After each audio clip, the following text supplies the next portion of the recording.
চলো আমরা শুরু করি। তো আজকে আমরা আমাদের জিকে বুলেটিন 1 এর প্রথম হাফ বা ফার্স্ট হাফ ক্লাসটা তোমাদেরকে নিব। যেহেতু তোমরা আমাদের কোর্সে যারা আসো, কালকে তোমাদের বোটানি পরীক্ষা, আমরা ইনশাল্লাহ চেষ্টা করব যত দ্রুত সম্ভব আজকের ক্লাসটা শেষ করা। সো প্রথমেই বলি যে এই বইয়ের উপর তোমাদেরকে আমরা দাগানো বইয়ের পিডিএফটা দিয়ে দিব, প্রোভাইড করবো, এটা এলএমএস আজকেই দাগানো। তোমরা এর হার্ড কপি, তোমরা এই বইটার হার্ড কপি অলরেডি পেয়ে গেছো। সো তোমরা আমাকে ঠিকঠাক মতন শুনতে পাচ্ছ কিনা একটু কমেন্ট বক্সে জানাও, ঠিক আছে? এবং এই যে দেখো আমাদের সাম্প্রতিক গত বছর আমি যদি কথা বলি, যে গত বছর সাম্প্রতিক থেকে তোমাদের 2টা প্রশ্ন এসেছিল এবং আমাদের জিকে বুলেটিন যে বইটা দিয়েছিলাম আমরা, সেই বই থেকে হুবহু কমন এসেছিল। এবং আমার মনে আছে তার আগের বছরে আমরা সাম্প্রতিক যে বইটা দিয়েছিলাম, একটা পেজে আমরা 2টা লাইন দাগিয়ে দিয়েছিলাম, সেখান থেকেই আলহামদুলিল্লাহ যে 2টা প্রশ্ন কমন এসেছিল। সো আমরা মোটামুটি তোমাদের একটা হার্ড কপি দিয়ে দিয়েছি এবং আমার এখানে দেখছো অনেকগুলো লাইন দাগানো আছে। তোমাদের যে বোল্ড হরফগুলো আছে সেই বোল্ড হরফগুলো পড়লেই চলবে। এর পাশাপাশি আমি এক্সট্রা যেগুলো তোমাদের লাগবে সেগুলো আমি দাগিয়ে রেখেছি। আজকে আমি তোমাদের মোটামুটি যেগুলো ইম্পর্টেন্ট সাম্প্রতিক ইস্যু বাংলাদেশ অংশটা, সেই বাংলাদেশ অংশের যেগুলো গুরুত্বপূর্ণ টপিকস, এবং তোমরা জানো আমাদের এই বইটাতে শুধু সাম্প্রতিক ইস্যু নাই, আমাদের জিকে ডাইজেস্টে যেই টপিকসগুলো বাদ চলে গেছে, আমরা এবার সার্কুলারে আমরা দেখতে পেরেছি যে সার্কুলারে অ্যাড হয়েছে যে মানে চিকিৎসা রিলেটেড বা মেডিকেল রিলেটেড বা স্বাস্থ্য বিষয়ক সাধারণ জ্ঞানগুলো আসার সম্ভাবনা আছে। তো আমাদের সাধারণ জ্ঞান ডাইজেস্ট বইয়ে যেই তথ্যগুলো ছিল না, আমরা চেষ্টা করছি এই জিকে বুলেটিনে সেই তথ্যগুলো রাখার জন্য। সো আলটিমেটলি আমরা সাম্প্রতিকের উপরে এবং তোমাদের মেডিকেল ভর্তি প্যাটার্নে যেহেতু সাধারণ জ্ঞান অংশে পরিবর্তন আসবে, সুতরাং যেই টপিকসগুলো ইম্পর্টেন্ট সেই টপিকসগুলো আমরা রাখার চেষ্টা করেছি। তোমাদের জিকে বুলেটিনের প্রথম পেজ আমরা চলো শুরু করি। জিকে বুলেটিন 1, তোমাদের 2 আর একটা দেওয়া হবে কিছুদিনের ভিতরেই। সো দেখো গত বছর সাম্প্রতিক থেকে ইন্টারন্যাশনাল থেকে একটা প্রশ্ন এসেছিল এবং জুলাই গণ অভ্যুত্থান থেকে একটা প্রশ্ন এসেছিল। এইবারও তোমাদের জুলাই গণ অভ্যুত্থান ভেরি ভেরি ইম্পর্টেন্ট, কারণ আমরা দেখেছি লাস্ট যে 2টা বিসিএস পরীক্ষা হয়েছে, সেই 2টা বিসিএস পরীক্ষাও জুলাই গণ অভ্যুত্থান থেকে বেশ কয়েকটা প্রশ্ন এসেছিল। সুতরাং আমরাও আমাদের সাম্প্রতিক জুলাই গণ অভ্যুত্থানে এই 25 সালে কী কী ঘটনাগুলো ঘটছে সেগুলো চলো আমরা একটু দেখি, আলোচনা করি এবং মনে রাখার চেষ্টা করি। তাহলে দেখো যে আমাদের যে ইউনূস সরকার গঠিত হয়েছে কবে বলো তো ভাইয়া? ইউনূস সরকার কবে গঠিত হয়েছে? আমাদের আপা পালিয়ে গেছেন সাবেক প্রধানমন্ত্রী 5 আগস্ট, এরপরে 8 আগস্ট, তার 3 দিন পরে আমাদের ইউনূস সরকার শপথ গ্রহণ করেছিল। তো আমরা জানি সেই সরকার, বর্তমান যে অন্তর্বর্তীকালীন সরকার আছে, সেই সরকার 12 আগস্ট, দেখো তোমাদের বইয়ে লেখা আছে, 12 ফেব্রুয়ারি একটা জাতীয় ঐক্যমত্য কমিশন গঠন করেছে। Very very important. এবং এই 12 ফেব্রুয়ারি আর একটা ঘটনা কিন্তু ঘটে গেছে। জাতিসংঘের যে আমাদের একটা দেখবো যে আমাদের জুলাই গণ অভ্যুত্থানে যে একটা প্রতিবেদন দেই, সেই প্রতিবেদনও কিন্তু এই 12 তারিখেই দেই। সুতরাং আজকে সাম্প্রতিক ক্লাস মানে বিভিন্ন সাল থাকবে, বিভিন্ন তোমার থাকবে, বিভিন্ন ডেটগুলো কিন্তু মনে রাখতে হবে। কারণ আমরা দেখেছি যে সাম্প্রতিক থেকে যেই প্রশ্নগুলো এসে থাকে, সেই প্রশ্নগুলো বিভিন্ন সাল বা বিভিন্ন ডেটগুলো কিন্তু পরীক্ষায় আসে। Very very important. তাহলে চলো আমরা একটু দেখি যে বিভিন্ন সাল থেকে কি কি প্রশ্ন আসতে আমরা। তাহলে এইটা একটা ইম্পর্টেন্ট লাইন যে জাতীয় ঐক্যমত্য কমিশন কবে গঠিত হয়, ঠিক আছে? এখন চলো আমরা আরেকটা দেখি যে আমরা জানি যে ফিলিস্তিনের গাজায় যে চলমান যে গণহত্যা চলেছিল, সেই গণহত্যার জন্য আমাদের সোহরাওয়ার্দী উদ্যানে বাংলাদেশের সকল জনগণ মিলে আমরা প্যালেস্টাইন সলিডারিটি মুভমেন্ট একটা করি, সেটা হচ্ছে 12 এপ্রিল, ঠিক আছে?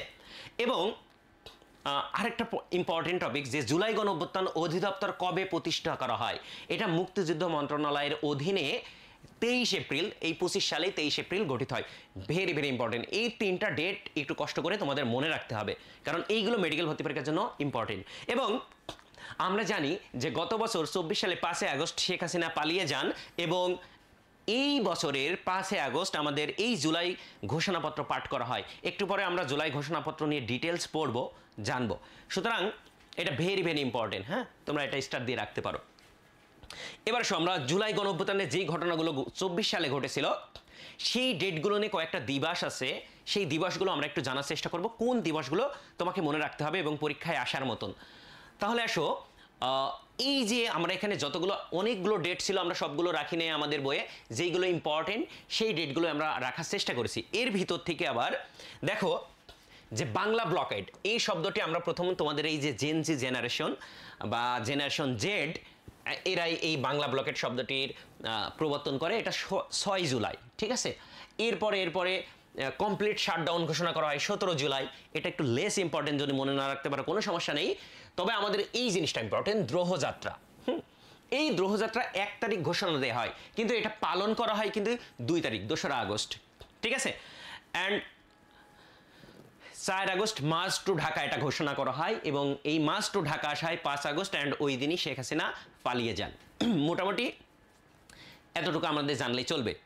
এবার আসো জুলাই গণঅভ্যুত্থানের শহীদ, ভেরি ভেরি ইম্পর্টেন্ট। দেখো বাংলাদেশের গেজেটেডভুক্ত শহীদের সংখ্যা আমরা বলছি, আর জাতিসংঘ যে রিপোর্ট প্রদান করেছে সেখানে 1400-র মতন শহীদ দেখানো হয়েছে, কিন্তু বাংলাদেশের গেজেটভুক্ত আছে। প্রথম গেজেট ডে 15 জানুয়ারি, ভেরি ভেরি ইম্পর্টেন্ট, এর ডেটটা একটু মনে রাখতে হবে। 1 স্টার দিয়ে রাখতে পারো তোমরা, বা 2 স্টার, যে এই জুলাই গণঅভ্যুত্থানের শহীদদের গেজেট কত তারিখে দেওয়া হয়। আমি আবারও বলছি যে সাম্প্রতিক থেকে গত সেশনে গতবার যে 2টা সাম্প্রতিক আসছিল তার ভিতরে একটা কিন্তু ডেট এবং তারিখ থেকে আসছিল, যে ফিলিস্তিন নিয়ে ইন্টারন্যাশনাল থেকে যে প্রশ্ন আসছিল। সুতরাং ডেটগুলো আমাদের সাম্প্রতিক ডেটগুলো মনে রাখতে হবে, ঠিক আছে। এরপরে পরবর্তীতে আরও 8 জনকে যুক্ত করা হয় এবং 10 জনকে যুক্ত করা হয়, কিন্তু 8 জনের গেজেট বাদ দেওয়া হয়। ফাইনালি আমাদের বর্তমানে গেজেটেডভুক্ত জুলাই গণঅভ্যুত্থানের শহীদ 836, ভেরি ভেরি ইম্পর্টেন্ট, 836, এটা মনে রাখতে হবে যে বর্তমান গেজেটেড জুলাই গণঅভ্যুত্থানের শহীদের সংখ্যা কত। Very very important. আমরা জানি তোমাদের জিকে ডাইজেস্ট বইয়ে আমরা জিকে ক্লাসে অসংখ্যবার বলেছি যে জুলাই গণঅভ্যুত্থানের প্রথম শহীদ হচ্ছে আবু সাইদ। এই আবু সাইদকে নিয়ে অসংখ্যবার বিভিন্ন জব পরীক্ষায়, বিসিএস পরীক্ষায় এবং মেডিকেল ভর্তি পরীক্ষায় কিন্তু প্রশ্ন এসেছিল। তাহলে জুলাই গণঅভ্যুত্থানের প্রথম শহীদ হচ্ছে আবু সাইদ, এটা আমরা জানি। এবং এই জুলাই গণঅভ্যুত্থানে আবু সাইদ বেগম রোকেয়া ইউনিভার্সিটির ইংরেজি ডিপার্টমেন্টের স্টুডেন্ট ছিলেন। এটা আমরা জানি। আমরা যেই তথ্যগুলো আরও এক্সট্রা করে জানবো, ভেরি ভেরি ইম্পর্টেন্ট, যে জুলাই গণঅভ্যুত্থানের প্রথম নারী শহীদ হলেন নাইমা সুলতানা। কি সুলতানা? নাইমা সুলতানা। দেখো তার নিজ বাসায় বারান্দাতে তিনি গুলিবিদ্ধ হন। এই ইতিহাসগুলো তোমরা নিজেরাই রচনা করেছো, এই ইতিহাসগুলো তোমরা জানো। জাস্ট আমরা শুধু সাম্প্রতিক থেকে হাইলাইট করছি যে কোন জিনিসগুলো তোমাকে জানতেই হবে। এবং প্রথম শিশু শহীদ হলেন জুলাই গণঅভ্যুত্থানের মোহাম্মদ সিয়াম, ঠিক আছে। এই সিয়াম সে ঢাকাতে তার খালাবাড়িতে বেড়াতে আসে এবং সেখানে সে গুলিবিদ্ধ হয়ে মারা যায়। এবং সর্বকনিষ্ঠ যে জুলাই গণঅভ্যুত্থানের শহীদ ছিলেন আব্দুল আহাদ। তোমরা কি একটু বলতে পারবা মুক্তিযুদ্ধের বা ভাষা আন্দোলনের, বলতো ভাষা আন্দোলনের সর্বকনিষ্ঠ শহীদ কে ছিল? ভাষা আন্দোলনের সর্বকনিষ্ঠ শহীদ কে ছিল? এর নামের সাথে অনেকটা মিল আছে। আমরা জানি ওহিউল্লাহ, তোমরা অনেকেই সঠিকভাবে লিখতে পারছো ওহিউল্লাহ। তদ্রূপ জুলাই গণঅভ্যুত্থানের সর্বকনিষ্ঠ শহীদ ছিলেন আব্দুল আহাদ, তার বয়স ছিল মাত্র 4 বছর। এতটুকু, এই 3টা ইম্পর্টেন্ট এমসিকিউ তোমাকে জানতেই হবে, না জেনে পরীক্ষার হলে যাওয়া যাবে না ভাইয়া, ঠিক আছে। চলো আমরা আমাদের 2 নম্বর পেজে যে জুলাই গণঅভ্যুত্থানে যে জাতিসংঘের ফ্যাক্ট ফাইন্ডিং কমিশন সেটা রিপোর্ট দেন যেদিন ঐক্যমত্য কমিশন গঠিত হয়, সেই দিন একই তারিখে 12 ফেব্রুয়ারি, ঠিক আছে, 12 ফেব্রুয়ারি। এবং 2025 সালে এরা শহীদের সংখ্যা কত বলেন? যে 1400 শহীদ ছিলেন এবং আহত প্রায় 13,529 জন। তো এটা এতটুকু জানলে আমাদের চলবে, এটা ততটা ইম্পর্টেন্ট না। যে একটু মনে রাখবো যে ফ্যাক্ট ফাইন্ডিং কমিশন এবং ঐক্যমত্য কমিশন একই দিনে, একই ডেট, 12 ফেব্রুয়ারি। আরও একটু ভালো করে যদি মনে রাখতে চাও তাহলে মনে রাখবো 14 ফেব্রুয়ারির 2 দিন আগে। কেন 14 ফেব্রুয়ারি বললাম বলো তো? কারণ এই ডেটটা, 14 ফেব্রুয়ারি ডেটটা তোমরা জীবনেও ভুলো না। 14 ফেব্রুয়ারি কি দিবস বলো তো ভাইয়া? তাহলে আমরা জানি 14 ফেব্রুয়ারির 2 দিন আগে মনে রাখবা, আমরা মনে রাখবো 14 ফেব্রুয়ারির 2 দিন আগে এই ঐক্যমত্য কমিশন গঠিত হয়। এবং আমরা আরেকটা ঘটনা জানি যে 14 ফেব্রুয়ারির পরের দিন মারা যায় সার্জেন্ট জহুরুল হক 69-এর গণঅভ্যুত্থানে। এভাবে তোমরা ডেটগুলো মনে রাখতে পারো। এখন আসো, এই যে আমাদের যেসব জুলাই শহীদেরা আছেন, এই জুলাই শহীদদের সম্মানার্থে আমাদের 64টি জেলায় জুলাই শহীদ স্মৃতিস্তম্ভ তৈরি করার সিদ্ধান্ত নেওয়া হয়েছে। তো এই খরচটা বহন করবে আমাদের মুক্তিযুদ্ধ মন্ত্রণালয় এবং গণপূর্ত মন্ত্রণালয়, গৃহায়ন ও গণপূর্ত মন্ত্রণালয়। তো এই উদ্যোগে যে 64টা জুলাই স্মৃতিস্তম্ভ তৈরি করা হবে, এর প্রথম স্মৃতিস্তম্ভ তৈরি করা হয়েছে নারায়ণগঞ্জে, ভেরি ভেরি ইম্পর্টেন্ট, 14 জুলাই। ঠিক আছে, ডেটটা অতটা ইম্পর্টেন্ট না, প্লেসটা একটু ইম্পর্টেন্ট। কেউ যদি ডেট পারো মনে রাখো, কোনো সমস্যা নাই। এবং জুলাই বিপ্লবের প্রথম ভাস্কর্যের নাম অদম্য 24, এটা ইম্পর্টেন্ট, ভেরি ভেরি ইম্পর্টেন্ট। এটা আমাদের জাহাঙ্গীরনগর ইউনিভার্সিটিতে আছে। ঠিক আছে, এবং এই শিল্পীর নাম হচ্ছে জাকির হোসেন। তার মানে জুলাই গণঅভ্যুত্থান নিয়ে যা আছে তোমাদেরকে সব কিছু জেনে যাইতে হবে। ঠিক আছে ভাইয়া, তাহলে তোমরা একটু বলো তো যে আমাদের মুক্তিযুদ্ধের প্রথম ভাস্কর্যের নাম কি? কেউ বলতে পারবা আমাদের মুক্তিযুদ্ধের প্রথম ভাস্কর্যের নাম কি? ঠিক আছে, তাহলে আমরা জুলাই গণঅভ্যুত্থানের প্রথম ভাস্কর্য দেখলাম কি? অদম্য 24, জাহাঙ্গীরনগর ইউনিভার্সিটি। এবং দুইটাই বর্গজা দিয়ে মনে রাখতে পারবা যে জুলাইয়ের ভাস্কর্য কোথায় অবস্থিত? জাহাঙ্গীরনগর। এবং এই বর্গজা দিয়েই এই তার শিল্পীর নাম জাকির হোসেন। তাহলে যা থেকে জাকির, যা থেকে জাহাঙ্গীরনগর ইউনিভার্সিটি, এই অদম্য 24। ঠিক আছে, এখন আসো এই যে জেড জেন আমরা বলি না, যে জেন জেড জেনারেশন বা ঠিক আছে আলফা জেনারেশন, বিটা জেনারেশন। ঠিক আছে, তো আমরা আসলে এই যে জেন জেড যেটা বলি, জেনারেশন জেড, সেটা হচ্ছে 97 থেকে 2012 সালের ভিতর যারা জন্মগ্রহণ করছে। এর আগে যারা জন্মগ্রহণ করছে যেমন আমরা, তাহলে আমরা ওয়াই জেনারেশন। এরভাবে জেডের পরে আসবে আলফা জেনারেশন, যারা এখন জন্মগ্রহণ করছে, তাই না, 12 থেকে 24 সালের মধ্যে। এবং 25 সালের পরে যারা জন্মগ্রহণ করবে তারা হবে বিটা জেনারেশন। ঠিক আছে, তাহলে আমি কোন জেনারেশনে তোমরা একটু বলো তো? আমি হচ্ছে আলফা জেনারেশনের। ঠিক আছে, ওকে। 36 জুলাই উদযাপন, এটা আমরা ভেরি ভেরি ইম্পর্টেন্ট। আমরা জানি যে আমাদের এই যে 5 আগস্ট, 1 বছর 24 সালের 5 আগস্ট আপা পালিয়ে গেলেন, আমাদের সাবেক প্রধানমন্ত্রী শেখ হাসিনা আপা পালিয়ে গেছেন 5 আগস্ট। ঠিক তার 1 বছর পরে 36 জুলাই বা 5 আগস্টকে আমাদের এই যে জুলাই বা 36 জুলাই উদযাপন করা হয়। এটা আছে এই যে আমি যেখান থেকে ক্লাস নিচ্ছি, ফার্মগেট একটু সামনেই, মানিক মিয়া এভিনিউ থেকে সংসদ ভবনের সামনে। এবং ওই দিনেই তোমরা জানো এই 5 আগস্টে জুলাই ঘোষণাপত্র পাঠ করা হয়, আমরা একটু পরে দেখব। এবং এই অনুষ্ঠানের সভাপতি ছিলেন ডক্টর মোহাম্মদ ইউনুস, এটা তোমরা জানো। ঠিক আছে, এবং এই জুলাই গণঅভ্যুত্থানের উপর দুইটা ডকুমেন্টারি শো করা হয়, তথ্যচিত্র শো করা হয় এখানে। একটার নাম হচ্ছে শ্রাবণ বিদ্রোহ। কেন শ্রাবণ বিদ্রোহ বা মনসুন রেভলিউশন বলা হয় এই জুলাই গণঅভ্যুত্থানকে? কারণ জুলাই মাস ছিল বর্ষাকাল, তাই না? তো এই বর্ষাকাল আর বাংলা শ্রাবণ মাস, এই জন্য এটাকে বলে শ্রাবণ বিদ্রোহ। এবং এই 36 জুলাই রাষ্ট্র বনাম নাগরিক, এই দুইটা তথ্যচিত্র নাম তোমরা একটু জেনে রাখবা। হ্যাঁ, এখন আসো তোমাদের জুলাই গণঅভ্যুত্থান থেকে যেটা ইম্পর্টেন্ট, এখন সব থেকে বেশি ইম্পর্টেন্ট এই জিনিসটা তোমাদের জানতে হবে যে জুলাই ঘোষণাপত্র, ভেরি ভেরি ইম্পর্টেন্ট। এটাকে তুমি মোটামুটি 5 স্টার দিতে পারো যে একটা হট টপিকস, জুলাই ঘোষণাপত্র। তাহলে এখান থেকে কি আসবে ভাই, যে জুলাই ঘোষণাপত্র কত তারিখে ঘোষণা করা হয়? 5 আগস্ট। এটা ঘোষণা করেন কে দেখো? আচ্ছা তোমরা একটু বলো তো ছবি দেখে দেখে, এই মুহূর্তে যে এই যে জুলাই ঘোষণাপত্র পাঠ করছেন যিনি, এই ব্যক্তি হচ্ছে ডক্টর মোহাম্মদ ইউনুস। তার পাশে কে আছে? আমাদের বিএনপির মির্জা ফখরুল ইসলাম, তাই না? এই যে দাড়ি টুপি পরা এই লোকটির নাম কি তোমরা জানো? তাহলে দেখো এই তিনটা দলই কিন্তু জুলাই বড় বড় দল, বিএনপি, জামাত, এই জুলাই সনদে কিন্তু স্বাক্ষর করেছে। ঠিক আছে, এই জুলাই সনদ স্বাক্ষর করা হয় কবে তোমরা কি জানো? এটা তোমাদের জিকে 2 বুলেটিনে দেওয়া হবে 17 অক্টোবর, গত অক্টোবর মাসের 17 তারিখে এই জুলাই সনদ স্বাক্ষর করা হয়েছে। ঠিক আছে, সো দেখো এইটা ইম্পর্টেন্ট তোমাদের, যে জুলাই ঘোষণাপত্র কবে দেওয়া হয়। ইম্পর্টেন্ট, এই জুলাই ঘোষণাপত্র আমাদের সংবিধানে অ্যাটাচড করা হবে। তো সংবিধানের কোথায় এটা যোগ করা হবে? Very very important.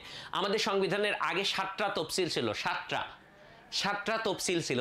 সেই 7টা তফসিলের 4th তফসিলে এই জুলাই ঘোষণাপত্র সংযুক্ত হবে। ভেরি ভেরি ইম্পর্টেন্ট, এটা 7 স্টার দিয়ে রাখো যে আমাদের এই জুলাই ঘোষণাপত্র, আমাদের সংবিধানের 11টি অধ্যায় আছে এবং আমাদের 7টা তফসিল আছে, তাই না? সেই 7টা তফসিলের 4th তফসিলে আমার এই জুলাই ঘোষণাপত্র সংবিধানে সংযুক্ত হবে। Very very important. এখন আসো এই সংবিধানের কার্যকর করা হয় কবে থেকে? আমাদের এই জুলাই ঘোষণাপত্র এই 5 আগস্ট 24 সাল থেকে, এবং এটা চলতেই থাকবে, কার্যকর হতে থাকবে। এবং এর মোট ধারা আছে 28টা। Very very important. এর 6টি অঙ্গীকার আছে, 3টি মূল ভিত্তি আছে।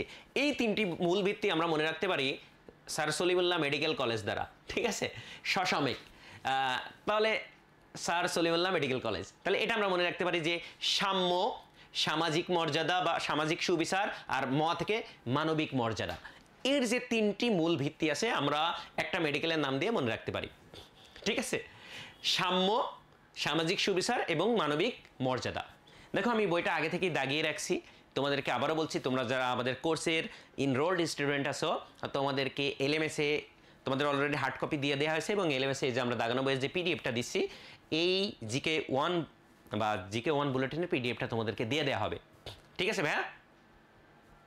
ওকে, এখন আসো তাহলে দেখো জুলাই গণঅভ্যুত্থান, আবারও বলছি জুলাই ঘোষণাপত্র পাঠ করেন ডক্টর মোহাম্মদ ইউনূস। তোমরা একটু বলতে পারবা কেউ যে আমাদের স্বাধীনতার ঘোষণাপত্র পাঠ করা হয় কবে এবং কে পাঠ করেন? তাহলে দেখো দুইটা জিনিস, একটা হচ্ছে জুলাই ঘোষণাপত্র এবং স্বাধীনতার ঘোষণাপত্র কবে পাঠ করা হয় এবং কে পাঠ করেন, তোমরা একটু কমেন্ট বক্সে জানাও দেখি কে কে পারো, কার কার মনে আছে। ওকে, এবার আসো দেখো ভাইয়া, যে জুলাই গণহত্যা বিচারে যে গণহত্যা চলে, আমরা জানি বড় বড় কয়েকটা গণহত্যা, আন্তর্জাতিক যেসব গণহত্যাগুলো চলেছে, যেমন আমরা হিটলার দ্বিতীয় বিশ্বযুদ্ধের পরে যে গণহত্যা চালা হয় তাকে নুরেমবার্গ ট্রায়ালের মাধ্যমে বিচার করা হয়। সো এইরকম আমাদের যে ফ্যাসিস্ট হাসিনা সরকার যে গণহত্যা চালাইছিল সেই গণহত্যার বিচারের জন্য আমাদের 14 অক্টোবর 24 সালে এই ট্রাইব্যুনাল 1 পুনর্গঠন করা হয়। তার মানে এই আন্তর্জাতিক ট্রাইব্যুনাল আগে থেকেই ছিল, সেইটা পুনর্গঠন করা হয়েছে। এর চিফ প্রসিকিউটর মোহাম্মদ তাজুল ইসলাম। এটা মনে রাখলেও দরকার নেই, তোমাদের যেটা মনে রাখতে হবে যে দিবসগুলো এরপরে। আর আমরা জানি যে এই ট্রাইব্যুনাল যে গণহত্যার যে শেখ হাসিনার যে বিচার তার রায় দেবে, তোমরা একটু মনে রাখো 17 নভেম্বর। 17 নভেম্বর। এবং আমাদের এই আওয়ামী লীগের যে তৎকালীন প্রধানমন্ত্রী ছিলেন শেখ হাসিনা, তার বিপক্ষে বা তাকে গ্রেপ্তারি পরোয়ানা জারি করা হয় 17 অক্টোবর। 17 অক্টোবর, তাহলে মনে রাখবা 17 অক্টোবর তার বিপক্ষে গ্রেপ্তারি পরোয়ানা জারি করা হয় এবং তার ঠিক এক মাস পরে 17 নভেম্বর তার রায় দেওয়া হবে। এটা কিন্তু মোটামুটি আপডেট রিসেন্ট তথ্য অনুসারে আমরা জানি। ওকে, এখন আসো ভাইয়া যে এরপর আমরা কি পড়বো। এই যে আমরা বলছি এই যে জুলাই গণঅভ্যুত্থান মোটামুটি আমাদের পড়া শেষ, এর বাইরে জুলাই গণঅভ্যুত্থান সম্পর্কে আমরা বাকি তথ্যগুলো তোমাদের সাধারণ জ্ঞান ডাইজেস্টেই ছিল। এর পাশাপাশি আমাদেরকে জানতে হবে এই জুলাই গণঅভ্যুত্থানের আরও ছোটোখাটো কিছু তথ্য। এখানে অনেক ভরি ভরি তথ্য আছে, এগুলো তোমরা সব জানো। তারপর আমরা একটু রিমাইন্ডার করাই দিচ্ছি, তোমাকে রিমাইন্ড করাই দিচ্ছি যে দেখো জুলাই বিপ্লবকে বলা হয় মনসুন রেভলিউশন বা শ্রাবণ বিদ্রোহ বা শ্রাবণ বিপ্লব, ঠিক আছে? 5 আগস্ট কি দিবস হবে? যেদিন আপা পালিয়ে গেলেন, এটা হবে জুলাই গণঅভ্যুত্থান দিবস। কেউ আর বলো না ভাইয়া পলায়ন দিবস, ঠিক আছে? তাহলে 5 আগস্ট হবে জুলাই গণঅভ্যুত্থান দিবস। এবং দেখো আমাদের আবু সাইদ কবে মারা গেছেন? 16 জুলাই। এই 16 জুলাই হবে জুলাই শহীদ দিবস। কি দিবস? কেউ যেন আবার বললো না শহীদ দিবস, শুধু শহীদ দিবস 21শে ফেব্রুয়ারি। আর যখন আমি জুলাই নিয়ে কোনো কিছু বলবো তার আগে জুলাইটা যোগ করতে হবে, তাহলে জুলাই শহীদ দিবস হবে 16 জুলাই। এবং মনে আছে তোমাদের আবু সাইদ মারা যাওয়ার 2 দিন আগে, আবু সাইদ মারা যাওয়ার 2 দিন আগে আমরা একটা স্লোগান দিয়েছিলাম, কি বলতো? তুমি কে আমি কে, রাজাকার রাজাকার, তাই না? তো এই যে আমাদের মেয়েরা স্লোগান দেয়, ওই দিন আন্দোলনে ঝাঁপিয়ে পড়ে। এই 14 জুলাইকে বলা হবে জুলাই উইমেন্স ডে, ঠিক আছে? জুলাই উইমেন্স ডে, এটা মনে রাখতে হবে। পরের 2টা দিবস অতটা ইম্পর্টেন্ট না, ঠিক আছে? তারপরে এটা যে বেসরকারি বিশ্ববিদ্যালয় প্রতিরোধ দিবস, এটা 18 জুলাই, এটা একটু মনে রাখতে পারো। তবে সব থেকে ইম্পর্টেন্ট আমি যদি বলি জুলাই গণঅভ্যুত্থান দিবস এবং জুলাই শহীদ দিবস, কারণ এই দিন আবু সাইদ মারা গেলেন। তাহলে দেখো আমি যদি বলি জুলাই গণঅভ্যুত্থান দিবস তাহলে হবে 5 আগস্ট। আমি যদি বলি শুধু গণঅভ্যুত্থান দিবস তাহলে কবে হবে? সবাই একটু কমেন্টে জানাও তো। জুলাই গণঅভ্যুত্থান দিবস না বলে যদি আমি বলি শুধু গণঅভ্যুত্থান দিবস, শুধু এমন যদি প্রশ্ন আসে যে নিচের কোনটি গণঅভ্যুত্থান দিবস, তাহলে কয় তারিখ হবে? কেউ জানো কিনা? এটা আমরা 69-এর গণঅভ্যুত্থান ক্লাসে পড়িয়েছিলাম। তদ্রূপ জুলাই শহীদ দিবস, আমি যদি জুলাই শব্দটি বাদ দিয়ে দিই তাহলে শুধু শহীদ দিবস হবে 21শে ফেব্রুয়ারি। এই জন্য তোমাকে জুলাইটা মাথায় রাখতে হবে। দেখো এবার আসো গণমিনার। এই গণমিনার তৈরি করা হবে বিজয় সরণি। আমাদের এই যে একটা গল্প কথিত আছে, তোমরা কি জানো? আমরা যে যারা ঢাকা শহরে তোমরা যারা আসো, যে বিজয় সরণি সিগন্যাল যে একবারে পার হয়ে যাইতে পারবে, ভাববা যে সে মহৎ কোনো কাজ করে ফেলেছে। এই সেই বিজয় সরণি। এই বিজয় সরণিতে আমাদের গণমিনার তৈরি করা হবে। এবং আমাদের আবু সাইদ যে এভাবে বুক পেতে বলেছিল না যে শ্যুট করো, এই জন্য ওই জিনিসটাকে যে shoot me I bare my chest, এইটা নিয়ে একটা তথ্যচিত্র নির্মাণ করা হয়েছে আবু সাইদকে কেন্দ্র করে। ঠিক আছে, এখান থেকে ইম্পর্টেন্ট যে জিনিসটা জানতে হবে, ঢাকাকে গ্রাফিতি রাজধানী হিসেবে পরিচয় পাই কখন, যখন আমরা যে গ্রাফিতিগুলো আঁকি, দি আর্ট অফ ট্রায়াম্ফ, তাই না? এটা একটু মনে রেখো। তো দেখো আবু সাইদকে নিয়ে এই যে বুক, এই যে বিখ্যাত এই ছবিটার নাম আছে উন্নত মমশির। এটা এঁকেছেন কে? শহীদ কবির। Very very important, very very important. এবং যদি এই প্রশ্নটা আসবে না, আমার কেন জানি মনে হচ্ছে এখান থেকে দিবে না, তারপর একটু জেনে রাখো আমাদের যে ক্রীড়া উপদেষ্টা আছে, কি যেন নাম, মাহমুদ সজীব ভুইয়া, আসিফ মাহমুদ সজীব ভুইয়া, তিনি একটা বই লিখেছেন যে জুলাই মাতৃভূমি অথবা মৃত্যু। যদিও বই থেকে আমাদের স্বাস্থ্য মন্ত্রণালয় থেকে যে ঘোষণা দিয়েছে যে জুলাই গণঅভ্যুত্থানে মানে বই টই এইসব প্রশ্নগুলো আসবে না, সুতরাং এইগুলো অ্যাভয়েড করতে পারো। যে কোন বইয়ের লেখককে, এটা একসময় খুব দিয়ে দিত, এখন আসবে না ইনশাল্লাহ। ঠিক আছে, এবার আসো কৃষি। তো আমরা মোটামুটি আগে তো মুক্তিযুদ্ধ পার্ট থেকে 10টা প্রশ্ন আসতো, যেহেতু এখন মুক্তিযুদ্ধের পার্ট থেকে কম প্রশ্ন আসবে, সুতরাং আমরা ধরতে পারি যে কিছু কিছু প্রশ্ন অন্য জায়গা থেকে আসবে। ঠিক আছে, কৃষি, তার ভিতর কৃষি একটা ইম্পর্টেন্ট টপিকস, কৃষি আমাদের জন্য ইম্পর্টেন্ট টপিকস। তো কৃষির কিছু সাম্প্রতিক তথ্যগুলো আছে যে বর্তমানে বাংলাদেশ প্রথম অবস্থানে আছে কৃষির কোন কোন জিনিস উৎপাদনের ভিতর। একটা আছে ইলিশ, একটা লটকন, আর একটা হচ্ছে পাট। পাট উৎপাদন একসময় বাংলাদেশ দ্বিতীয় ছিল, এখন কিন্তু প্রথমে আছে। তাহলে আমরা এটা মনে রাখতে পারি, আমি একটা ছন্দ আগে থেকে লিখে রাখছি, পাইলট। পাইলট, তাহলে পা থেকে মনে রাখবো পাট, ইলিশ, লট থেকে লটকন, পাইলট। তাহলে আমরা মনে রাখবো পাট, ইলিশ এবং লটকন, এই তিনটা কৃষি পণ্য বা তোমরা যে এই পণ্য উৎপাদনে বাংলাদেশ বিশ্বে প্রথম। আর এই ধানেরটা জানতে হবে, কারণ ধান আমাদের প্রধান কৃষকরা সবসময় এই ধানই বেশি উৎপাদন করে থাকে। সুতরাং বিশ্বে ধান উৎপাদনে বাংলাদেশ কত? তৃতীয়, থার্ড। এটা একটু মনে রাখতে হবে, ভেরি ভেরি ইম্পর্টেন্ট। তাহলে দেখো যে বিভিন্ন পণ্য উৎপাদনে বাংলাদেশের অবস্থান কেমন বিশ্বে, সেই জিনিসটা আমরা একটু শিখে গেলাম। এখন আসবো বাংলাদেশের ইন্টারনাল। ঠিক আছে, যে কোন ফসল উৎপাদনে কোন জেলা কি অবস্থানে আছে। ঠিক আছে, এই জিনিসগুলো আমরা একটু দেখি।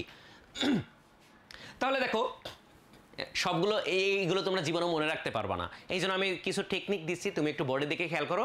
আশা করি আজকের পর থেকে যদি সাম্প্রতিক এখান থেকে প্রশ্ন আসে তোমার আর ভুল হবে না ইনশাল্লাহ। ঠিক আছে, তাহলে দেখো প থেকে পিঁয়াজ, তাহলে প থেকে মনে রাখবো পাবনা, পাবনা পিঁয়াজ, পাবনা পিঁয়াজ। তারপর তুলা উৎপাদন, ঝিনাইদহ জেলা আমাদের জেলা, তাই না? ঝিনাইদহ যশোর এই এলাকা, দেখো আগে যশোর ছিল, এখন বর্তমানে ঝিনাইদহ হয়ে গেছে। তাহলে তুলা, ত থেকে তুলা, আমরা এটা মনে রাখতে পারি তুজি, তুজি, তুলা উৎপাদনে ঝিনাইদহ। তারপর আমি লিখছি দেখো গঠন, তাহলে গ থেকে গম, ঠ থেকে ঠাকুরগাঁও। ধানকে আমি ধান উচ্চারণ না করে উচ্চারণ করবো ধাম, ধাম, তাহলে ধ থেকে ধান, আর ম থেকে ময়মনসিংহ।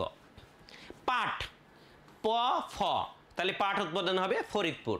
এবং তুমি যদি কেউ ওই ফরিদপুরের দিকে যাও, দেখবে যে ওই মাঠকে মাঠ, শুধু পাট আর পাট, পাট ক্ষেত।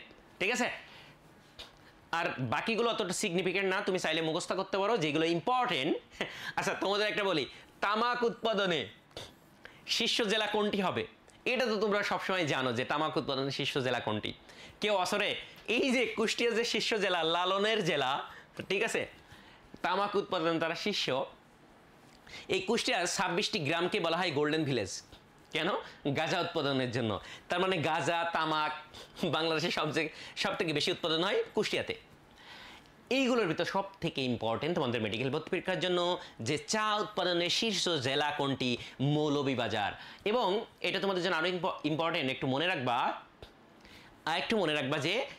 মনে রাখবা যে চা বাগান সব থেকে বেশি রয়েছে মৌলভীবাজারে। চা বাগান যেখানে বেশি থাকবে সেখানেই তো বেশি চা উৎপাদিত হবে, এটাই স্বাভাবিক। তাহলে মনে রাখবা চা বাগান সবচেয়ে বেশি রয়েছে মৌলভীবাজারে, এবং এই চা উৎপাদনের শীর্ষ জেলা মৌলভীবাজার। ভেরি ভেরি ইম্পর্টেন্ট, যেইগুলো লাগবে সেইগুলো আমরা বোল্ড হরফ করে দিয়েছি, পাশাপাশি আবার আমি লাল কালি দিয়ে তোমাদেরকে দাগিয়ে দিচ্ছি। এর পিডিএফটাও তোমাদেরকে দিয়ে দেওয়া হবে ইনশাল্লাহ। ঠিক আছে, এবার আসো এই কয়েক মাসের ভিতর আমাদের নতুন উৎপাদিত কোনো শস্য বা কোনো কৃষি পণ্য উৎপাদিত হয়েছে, আবিষ্কার হয়েছে কিনা সেটা আমরা একটু দেখি। যে হোয়াইট আমরা এর আগে দেখছিলাম যে অর্গানিক টি পঞ্চগড়ে চাষ হয়, তারপর আমরা দেখছিলাম পাট থেকে চা তৈরি করা হচ্ছে পাটের পাতা দিয়ে, তাই না? তো আমরা আরেকটা নতুন হোয়াইট টি, এটা প্রথমবারের মতন উৎপাদন করা সম্ভব হয়েছে বৃন্দাবন চা বাগান হবিগঞ্জে। ভেরি ভেরি ইম্পর্টেন্ট, যদি একটু মনে রাখতে পারো তাহলে একটু মনে রাখবা যে হোয়াইট টি সাদা চা। আর তোমরা বলো তো হোয়াইট গোল্ড বলা হয় কোনটিকে, বলো? হোয়াইট গোল্ড কোনটি চাষের জন্য, কোন এলাকাকে হোয়াইট গোল্ড বলা হয়? চিংড়ি চাষের জন্য কোন এলাকাকে বলো তো? এটা কিন্তু একবার মেডিকেল ভর্তি পরীক্ষায় আসছিল। পঞ্চব্রীহি, আমরা জানি বিজ্ঞানী ডক্টর আবেদ চৌধুরী যে এক গাছ হতে 5 ধরনের ধান উৎপাদিত হবে, এই যে পদ্ধতি, এই পদ্ধতিকে বলা হয় বা এই ধানকে বলা হয় পঞ্চব্রীহি। এতটুকু জানলেই চলবে। দেখো জিআই পণ্য বা জিওগ্রাফিক্যাল ইন্ডিকেশনস, তো এটা কি জিনিস ভাইয়া? এটা একটা হট টপিকস, কিন্তু এখান থেকে কোনোবার প্রশ্ন আসে না, ঠিক আছে? আমরা বারবার হতাশ হই, বারবার বলি যে এই জিআই পণ্য, স্বীকৃত পণ্য, এগুলো ইম্পর্টেন্ট মেডিকেল ভর্তি পরীক্ষার জন্য, কিন্তু এখনো পর্যন্ত প্রশ্ন দেয়নি। তার মানে তোমাদের জন্য ইম্পর্টেন্ট ভাইয়া। জিওগ্রাফিক্যাল ইন্ডিকেশন মানে কি? এই পণ্যটা ওই এলাকায় সব থেকে ভালো হয় এবং ওই এলাকার জন্য এটা মানে ওই এলাকায় প্রথম উৎপত্তি লাভ করছে, এই ধরনের পণ্যকে বলা হয় জিআই পণ্য। তো এই জিআই পণ্য আমাদের জাতিসংঘ আছে না, সেই জাতিসংঘের যে একটা অঙ্গ সংস্থা আছে ওয়াইপো বা ওয়ার্ল্ড ইন্টেলেকচুয়াল প্রপার্টি অর্গানাইজেশন, এই অর্গানাইজেশন এরা তত্ত্বাবধান করে। আর বাংলাদেশে তাহলে জিআই পণ্য স্বীকৃতি দেইকে শিল্প মন্ত্রণালয়। ভেরি ভেরি ইম্পর্টেন্ট যে কোন মন্ত্রণালয়? শিল্প মন্ত্রণালয়ের অধীনে ডিপিডিটি, আমরা বলতে পারি DPDT, department of patents design and trademark, এটা জিআই পণ্যকে স্বীকৃতি দেয়। তো দেখো এই পর্যন্ত জিআই পণ্য হতে হতে 63তম জিআই পণ্য হয়েছে। আমি যেই মুহূর্তে ক্লাস নিচ্ছি এটা 63তম আছে, হয়তো বা 2 দিন পরে আরও বেড়ে যাইতে পারে। তার মানে সাম্প্রতিক থেকে জিআই পণ্য আসার সম্ভাবনা খুবই কম, ঠিক আছে? তাহলে তোমরা আপাতত জেনে রাখো জিআই পণ্য আসা 63টি। সর্বশেষ কোনটি? কালীগঞ্জের তোয়ালে। তো এটাও ইম্পর্টেন্ট না, কারণ এটা 2 দিন পর পর চেঞ্জ হয়ে যাচ্ছে। সুতরাং যেটা ইম্পর্টেন্ট, প্রথম জিআই পণ্য কোনটি? Very very important. এবং দ্বিতীয় জিআই পণ্য কোনটি? ইলিশ মাছ। প্রথম জিআই পণ্য হচ্ছে আমাদের নারায়ণগঞ্জের জামদানি শাড়ি এবং দ্বিতীয় জিআই পণ্য হচ্ছে ইলিশ মাছ 2017 সালে। আর প্রথম জিআই পণ্য স্বীকৃতি পায় 16 সালে।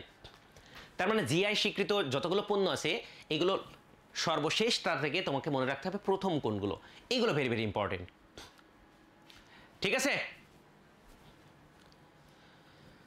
ওকে, তোমরা পেজ নাম্বার জিজ্ঞাসা করতেছো, আমি পেজ নাম্বার একটু বলে দিই। এই মুহূর্তে আমরা 5 নম্বর পেজে আছি মাত্র। এখন আসো জনসংখ্যা নীতি। আমি বলেছি যেখানেই হেলথ রিলেটেড কথা থাকবে, স্বাস্থ্য মন্ত্রণালয়, স্বাস্থ্য মন্ত্রণালয় যেখানে থাকবে সেখানে একটা স্টার দিয়ে দেওয়া। তাহলে বাংলাদেশের জনসংখ্যা নীতি প্রকাশ করে কোন মন্ত্রণালয়? স্বাস্থ্য ও পরিবার কল্যাণ মন্ত্রণালয়। এটা বাস্তবায়নের লক্ষ্য আছে 30 সালের ভিতর, 2030 সাল থেকে 32 সালের ভিতর আমরা কি চাই যে এই জনসংখ্যা পরিস্থিতি কত কত ধাপে, এতগুলো ইম্পর্টেন্ট না, এটা তোমার মনে রাখার দরকার নেই। শুধু কোন মন্ত্রণালয় দেয় এবং বাস্তবায়নের লক্ষ্যমাত্রা কত সাল, এতটুকু জেনে রেখো, ঠিক আছে? এবার আসো, এই যে গত বছরের 11 বছর এইরকম আমরা একটা চার্ট রেখেছিলাম সাম্প্রতিক থেকে, ভেরি ভেরি ইম্পর্টেন্ট। এটা যতগুলো স্টার পারো দিয়ে রাখো, রিস্ক নিয়ে যাবে না। এইটা মুখস্থ করতেই হবে তোমাকে যে বাংলাদেশ 3টা রোগ নির্মূলের ঘোষণা দিয়েছে, WHO থেকে স্বীকৃতি পাইছে 3টা রোগ। ওয়ার্ল্ড হেলথ অর্গানাইজেশন কি করেছে যে বাংলাদেশকে পোলিও মুক্ত ঘোষণা করেছে 14 সালে, সাল সহ মনে রাখতে হবে, এটা ভেরি ভেরি ইম্পর্টেন্ট, ঠিক আছে? ফাইলেরিয়া এটা 23 সালে এবং কালাজ্বরও 23 সালে, ঠিক আছে? তাহলে 3টা রোগ তুমি মনে রাখবা, পোলিও, এবং 3টা রোগের ভিতর দেখো ল আছে, 3টা রোগের ভিতর দেখো ল আছে, একটা হচ্ছে পোলিওতে ল আছে, ফাইলেরিয়াতে ল আছে, কালাজ্বরেও ল আছে। তাহলে এই 3টা রোগ বাংলাদেশ নির্মূলের WHO স্বীকৃতি দিয়েছে, ভেরি ভেরি ইম্পর্টেন্ট। এটা কিন্তু একবার মেডিকেল ভর্তি পরীক্ষা আসছিল এখান থেকে। আর আমরা জানি যে এই টপিক্স থেকে প্রশ্ন আসে, বারবার সেই টপিক্স থেকে প্রশ্ন আসার সম্ভাবনা থাকে। এবার আমরা চলে যাব বাংলাদেশের অর্থনীতি, ঠিক আছে? বাংলাদেশের অর্থনীতি থেকে তোমাদের প্রশ্ন যদি দেই, ভেরি ভেরি ইম্পর্টেন্ট, যে বাংলাদেশের বাজেট, এই যে 25-26 সালে কততম বাজেট ছিল এতটুকু জানলেই চলবে, যে আমাদের 55তম বাজেট ছিল। এবং এই বাজেট কে পেশ করবেন? যিনি অর্থ উপদেষ্টা আছেন তিনি, আমাদের বর্তমানে অর্থ উপদেষ্টার নাম কি ভাইয়া? তাহলে তিনি বাজেট পেশ করবেন এবং এখান থেকে পড়তে হবে যে আমাদের বার্ষিক উন্নয়নে এই সেশনে আমাদের সরকার এডিপি বা অ্যানুয়াল ডেভেলপমেন্ট প্রোগ্রামে আমাদের কত লাখ টাকা বাজেট দিয়েছে? 2,30,000 কোটি টাকা, যা মোট বাজেটের 29%। যদি একটু খুব কঠিন প্রশ্ন করতে চাই তাহলে এখানে পার্সেন্টেজ দিয়ে দিতে পারে। আমাদের জিডিপি প্রবৃদ্ধির মাত্রা কত? 5.5%। এটা মনে রাখতে হবে, ঠিক আছে? অর্থনীতি থেকে জিডিপির প্রবৃদ্ধির হার কত হয়েছে? 5.5। একটু বড় করে রাখো, 5.5। সবাই একটু কমেন্ট করো, তাহলে মনে থাকবে ভাইয়া, ঠিক আছে? এখন আসো যে সর্বোচ্চ ব্যয়ের খাত কোনটা, তোমরা একটু দেখো ভাইয়া, যে আমাদের যে বাজেট পেশ করা হয়েছে সেই বাজেটে সবচেয়ে বেশি ব্যয় করবে কোন খাতে? দেখো, সবচেয়ে বেশি ব্যয় করবে জনপ্রশাসন খাতে, 23%। কত পার্সেন্ট এটা মনে না রাখলেও চলবে। তাহলে সব থেকে বেশি ব্যয় করবে জনপ্রশাসন, তারপর শিক্ষা প্রযুক্তি এবং তারপরে পরিবহন ও যোগাযোগ। এখানে কোথাও কিন্তু শিক্ষা ব্যবস্থা নাই। কিন্তু আমরা একটা দেশ আছে যারা জিডিপির অনেক গুণ, প্রায় আমাদের থেকে প্রায় 9 গুণ পরিমাণ ব্যয় করে, যেমন মালদ্বীপ। এবং যেই দেশে কোনো শিক্ষা, তোমরা জানো, মেডিকেল কলেজ নাই। মালদ্বীপে কোনো মেডিকেল কলেজ নাই।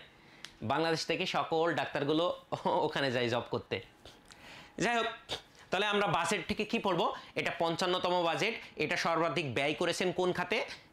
জনপ্রশাসন খাতে, ঠিক আছে? এবার আসো, আমাদের এই জিডিপির করমুক্ত এগুলো লাগবে না। ওকে, দেখো তোমরা এই ব্যক্তিটি, তোমরা ছবিতে স্ক্রিনে যে ব্যক্তিটিকে দেখতে পাচ্ছ, এই ব্যক্তিটি কিছুদিন আগে খুবই আলোচনায় আসছিল। অনেক স্মার্টলি সুন্দরভাবে ইংলিশে বলতে পারেন, হ্যাঁ, আশিক চৌধুরী, যিনি বিডার বর্তমান চেয়ারম্যান। তিনি বাংলাদেশে একটা সামিট অনুষ্ঠান করেছিলেন, তাই না? এটা তোমরা জানো। তো এখান থেকে তোমার বিডার পূর্ণ মিনিং জানতে হবে। Bangladesh investment development authority, very very important. যে বিডার বর্তমান চেয়ারম্যানকে আশিক চৌধুরী, এতটুকু জানলেই চলবে তোমাকে, ঠিক আছে? আমাদের যে সামিট আয়োজন করেন সেটা 50টি দেশের বিনিয়োগকারী এটা অংশগ্রহণ করে। ওকে, ব্যাংক, আমার মনে হয় না ব্যাংক থেকে কোনো প্রশ্ন আসবে। তারপরেও কেউ চাইলে রিডিং দিও যে বাংলাদেশে বর্তমান কতটি ব্যাংক আছে? 62টি। এর ভিতর সরকারি ব্যাংক আছে 9টি এবং বাকিগুলো কতগুলো কি বেসরকারি ব্যাংক, এগুলো একটু জেনে রাখো। এবার আসো সব থেকে ইম্পর্টেন্ট, অর্থনীতির টাকা, যেটার পিছনে তোমরা ছুটতেছ, তাই না রে? আসলে যে আমরা ডাক্তার হতে চাই কিসের জন্য বলো তো ভাইয়া? মূল উদ্দেশ্য কি? টাকা। তো গত বছর টাকা থেকে একটা প্রশ্ন এসেছিল। সেই প্রশ্নটা কি প্রশ্ন, এগুলো আমরা এখন জানবো। তারা মসজিদ কয় টাকার নোটে ছিল, এরকম একটা প্রশ্ন এসেছিল। যেহেতু এখান থেকে প্রশ্ন, নোট থেকে একটা প্রশ্ন আসছে, ও তার আগে আমরা একটা টপিক শেষ করে দিতে চাই। নোটে যাওয়ার আগে আমরা যেহেতু বাজেট নিয়ে কথা বলছিলাম, সেই বাজেট থেকে আমরা একটা টপিক শেষ করে দিই, যে আমাদের বাজেটে আসলে কোন খাত সব থেকে বেশি অবদান রাখে জিডিপি প্রবৃদ্ধিতে? যে আমাদের প্রবৃদ্ধির মাত্রা 5.5 লক্ষ্যমাত্রা ধরা হয়েছে, এখানে সবচেয়ে আসলে কোন খাতটা আমাদের টাকা পয়সা বেশি দেয় জিডিপিতে? হ্যাঁ, তো সব থেকে বেশি দেয় সেবা খাত। 51%, very very important, very very important. যদি কখনো বাজেট থেকে তোমাদের প্রশ্ন আসে, তাহলে আসবে কততম বাজেট এবং এটা কোন খাতে সবচেয়ে বেশি ব্যয় করে এবং কোন খাত থেকে বেশি জিডিপি আসে। তাহলে আমরা বেশি ব্যয় করে জনপ্রশাসন খাতে এবং সব থেকে বেশি আসে সেবা খাত। সেবা খাত বুঝো তোমরা? এই যে আমি তোমাদেরকে পড়াইতেছি, তোমাদেরকে সেবা দিচ্ছি, বিনিময়ে তোমরা আমাকে কি দিছো? টাকা দিছো। এটা এক ধরনের সেবা খাত, বুঝছো রে? তারপর আরো কি আছে? ডাক্তাররা যেটা করে, এটা সেবা খাত, তাই না? তো এই খাতে সব থেকে বেশি আসে টাকা পয়সা। শিল্পক্ষেত্রে সেকেন্ডে আছে, শিল্প থেকে আছে 37% এবং কৃষিক্ষেত্রে আছে 10.94%, 10.94%। Very very important. তাহলে এখান থেকে তোমাদের ইম্পর্টেন্ট, সেবা খাত থেকে প্রথম, দ্বিতীয় আসে শিল্প খাত থেকে, এবং এক্সট্রা করে পড়তে হবে যে কৃষি খাত থেকে কত পার্সেন্ট আসে? 10.94% জিডিপিতে এরা অবদান রাখে, ঠিক আছে? এখন আসো, আমরা যেই তথ্যগুলো বলছিলাম, দেখো এটা তোমাদের বইয়ে নাই, আমি এখানে নতুন করে অ্যাটাচ করছি, বিভিন্ন টাকা পয়সা আমি রেখে দিয়েছি। সো তোমরা জানো গত বছর ঈদের আগ দিয়ে, কুরবানি ঈদের আগ দিয়ে, এটা জানো কিনা তোমরা, যে আমাদের বাংলাদেশ সরকার কিছু নতুন নোট ছাপায় এবং এই নতুন নোটগুলোতে বিভিন্ন গ্রাফিতি আঁকা হয়েছে। 24 সালের গ্রাফিতি 3টা নোটে আঁকা হয়েছে, এটা মুখস্থ রাখতে হবে। তো তোমরা যে গ্রাফিতিগুলো এঁকেছিলে সেই গ্রাফিতে এই নোটগুলো দেওয়া হয়েছে, এবং এই নোটগুলোর ভিতর বিশাল বিশাল তথ্য আছে। যেহেতু একবার প্রশ্ন মেডিকেল পত্রিকায় আসছিল যে তারা মসজিদ কয় টাকার নোটে ছিল, সুতরাং এই নোটগুলো আমাদের জানতে হবে। ঠিক আছে, তাহলে এই যে টাকা পয়সার নোট, কোন নোটে কত, এই জিনিসগুলো আমরা একটু শিখি। চলো, এই যে এখানে দিয়ে আসে, তোমাদের একটু কষ্ট করে, ভাই একটু কষ্ট হলেও এই চার্টটা একটু মুখস্থ করতে হবে। আসো আমি তোমাদেরকে মুখস্থ করিয়ে দিচ্ছি, যদি সম্ভব হয় আমার সাথে টেকনিক দিয়ে দেখো, ইনশাল্লাহ তোমাদের মুখস্থ হয়ে যাবে। তাহলে দেখো যে আমাদের নোটগুলো আছে, এই নোটগুলোর ভিতর আমাদের 10টা নোট আছে, এর ভিতর 3টা নোটকে বলা হয় বেসরকারি নোট, ঠিক আছে, এবং বাকি 7টা নোটকে বলা হয়, সরি 3টা নোটকে বলা হয় সরকারি নোট। 3টা নোটকে বলা হবে সরকারি নোট, 1 টাকা, 2 টাকা আর 5 টাকা। এবং এই নোটগুলোতে অর্থ সচিবের সিগনেচার থাকে। এবং বাকি যে 7টা নোট আছে, এই 7টা নোটকে বলা হয় ব্যাংক নোট। ব্যাংক নোট, এখানে বাংলাদেশ ব্যাংকের যে গভর্নর বর্তমানে আছেন আহসান হাবিব মনসুর, এরকম বাংলাদেশ ব্যাংকের যিনি গভর্নর থাকেন তার সিগনেচারগুলো থাকে। এই নোট থেকে মেডিকেল ভর্তি পরীক্ষায় প্রায়ই প্রশ্ন আসে যে সরকারি নোট কয়টি, ব্যাংক নোট কতটি, এবং ইম্পর্টেন্ট যে আমাদের 5 টাকা, 10 টাকা এবং 200 টাকার নোটে আমাদের জুলাইয়ের গ্রাফিতি আছে। চলো আমরা একটু দেখি যে কয় টাকার নোটে কোন ধরনের গ্রাফিতি আছে, বা কোন ধরনের নোটের সামনে পিছনে কি আছে, এগুলো একটু দেখি। তো দেখো আমরা 2 টাকা দিয়ে শুরু করি। 2 টাকায়, এটা হচ্ছে সরকারি নোট, কেন আমরা জানি 2 টাকা, 5 টাকা, 1 টাকা, 2 টাকা এবং 5 টাকা হচ্ছে সরকারি নোট, তাই তো? তো দেখো এই 2 টাকার নোটে কিভাবে আমরা মনে রাখবো, আসলে প্রথমে আমরা 2 দিয়ে শুরু করব। 2টায় দেখো স্মৃতিসৌধ, 2 টাকার নোটে 2টা স্মৃতিসৌধ আছে। কয়টা? 2টা। তাহলে যদি কখনো প্রশ্ন আসে যে স্মৃতিসৌধ, সেটা হোক শহীদ বুদ্ধিজীবী স্মৃতিসৌধ, হোক সেটা রায়ের বাজার বৌদ্ধভূমি স্মৃতিসৌধ, যদি প্রশ্ন চলে আসে তাহলে মনে রাখবা 2টা নোটে 2টা স্মৃতিসৌধ আছে 2 টাকার নোটে, ঠিক আছে? 2টা স্মৃতিসৌধ আছে 2 টাকার নোটে, তাহলে আমরা মনে রাখবো শহীদ বুদ্ধিজীবী স্মৃতিসৌধ আর রায়ের বাজার বদ্ধভূমি স্মৃতিসৌধ।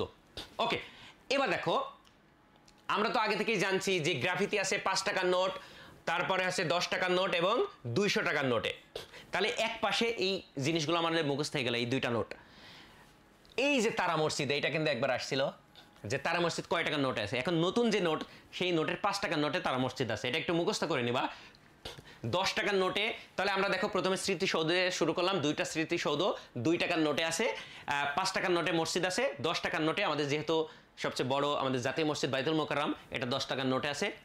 এবার 20 টাকার নোট কিভাবে মনে রাখবা? মুসলিম ধর্ম বাদে বাকি যে 2টা ধর্ম, হিন্দু এবং বৌদ্ধ, তাদের যে মানে উপাসনালয়, একটা হিন্দুদের হচ্ছে মন্দির, ঠিক আছে, এবং বৌদ্ধদের বৌদ্ধ বিহার, এই 2টাই হবে 20 টাকার নোটে। তাহলে দেখো 20 টাকার নোটে আছে 2টা ধর্মের কান্তজির মন্দির এবং পাহাড়পুর বৌদ্ধ বিহার। এবার তুমি মনে রাখবা যে 50 টাকা টিকিট দিয়ে তুমি আহসান মঞ্জিলে যাবা, ঠিক আছে? 50 টাকার নোট দিয়ে তুমি ভাববা যে 50 টাকা টিকিট কেটে তুমি আহসান মঞ্জিলে ঢুকবা, এবং একদিকে আহসান মঞ্জিলের ছবি এবং আরেকদিকে সংগ্রাম চিত্রকর্ম, ওই যে গরুর গাড়ি একটা ধাক্কা দেই, সেই গরুর গাড়ি, ঠিক আছে?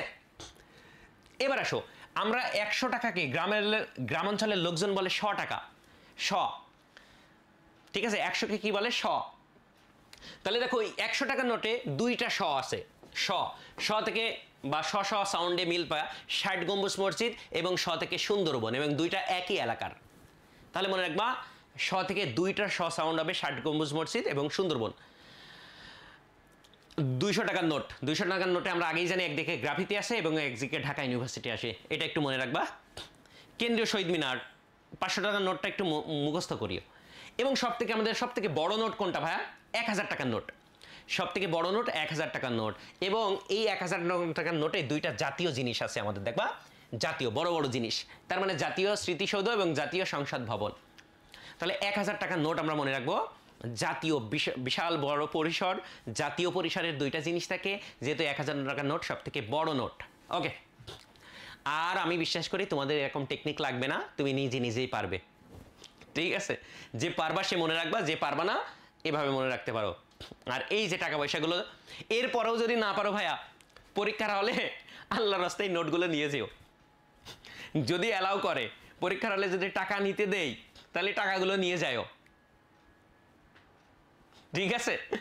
পরীক্ষার হলে যদি অ্যালাউ করে প্রত্যেকটা নোট একটা করে নিয়ে যেও, যদি পরীক্ষায় আসে তখন খুলে দেখিও যে কোন নোটে কোন ছবি আছে। ওকে, এখন আসো ভাইয়া, আমাদের ডক্টর মোহাম্মদ ইউনূস বিভিন্ন দেশ ভ্রমণ করে বেরিয়েছেন, ঠিক আছে? সেই ভ্রমণ থেকে যদি কোনো ইম্পর্টেন্ট কোনো কিছু থেকে থাকে সেইগুলো আমি ডিসকাস করছি, যেমন মালয়েশিয়া সফর। এই মালয়েশিয়ান ইউনিভার্সিটি তাকে ডক্টরেট ডিগ্রি প্রদান করেন। দেখো কত সুন্দর, দেখছো? তো আমাদের, তোমরা যদি সরকার প্রধান কেউ হতে পারো, বিভিন্ন দেশে যাবা, তোমার এমনি ডিগ্রি দিয়ে দিবে। এত কষ্ট করে লেখাপড়া করার কিছু আছে? ঠিক আছে। এবং এখানে একটা সিগনিফিকেন্ট বিষয় হলো, ডক্টর মোহাম্মদ ইউনূস মালয়েশিয়া যে বাংলাদেশের শ্রমিকদের জন্য মাল্টিপল ভিসা চালু করেছেন। এতটুকু জানলেই চলবে, আর কিছু জানা লাগবে না। চীন সফর। চীন পিকিং ইউনিভার্সিটি ডক্টর মোহাম্মদ ইউনূসকে কি করেছেন ভাইয়া? ডক্টর মোহাম্মদ ইউনূসকে ডিলিট, সম্মানসূচক ডিলিট উপাধি মানে ডিগ্রিতে ভূষিত করেছেন বা সম্মানিত করেছেন। যুক্তরাজ্য, এই টপিক্সটা ইম্পর্টেন্ট। তোমার কোনো টপিক্স তুমি মনে রাখো বা না রাখো, ডক্টর মোহাম্মদ ইউনূস যেখানে থাকবে সেখানে এখন 7 স্টার তোমার মেডিকেল ভর্তি পরীক্ষার জন্য। তাহলে ডক্টর মোহাম্মদ ইউনূস, আমাদের যে প্রিন্সের যে রাজা আছে ব্রিটেনের যে মর্যাদাপূর্ণ সম্মাননা কিং চার্লস হারমোনি অ্যাওয়ার্ড 2025 এটা লাভ করেছেন doctor Mohammad Yunus. Very very important, ঠিক আছে? আর ডক্টর মোহাম্মদ ইউনূস কোথায় ভাষণ দেন? চ্যাথাম হাউসে তিনি ভাষণ দেন। এতটুকু জানলেই চলবে। তাহলে তার সফর থেকে আমরা দুইটা জিনিস ইম্পর্টেন্ট, একটা হচ্ছে যুক্তরাজ্য সফর, কারণ সেখানে তিনি একটা অ্যাওয়ার্ড পান। কোন অ্যাওয়ার্ড? তোমরা একটু বলো তো, ডক্টর মোহাম্মদ ইউনূস নোবেল পুরস্কার পায় কোন বিষয়ের উপর? আমরা জানি 2006 সালে পায়। কোন বিষয়ের উপর? শান্তি নাকি অর্থনীতি?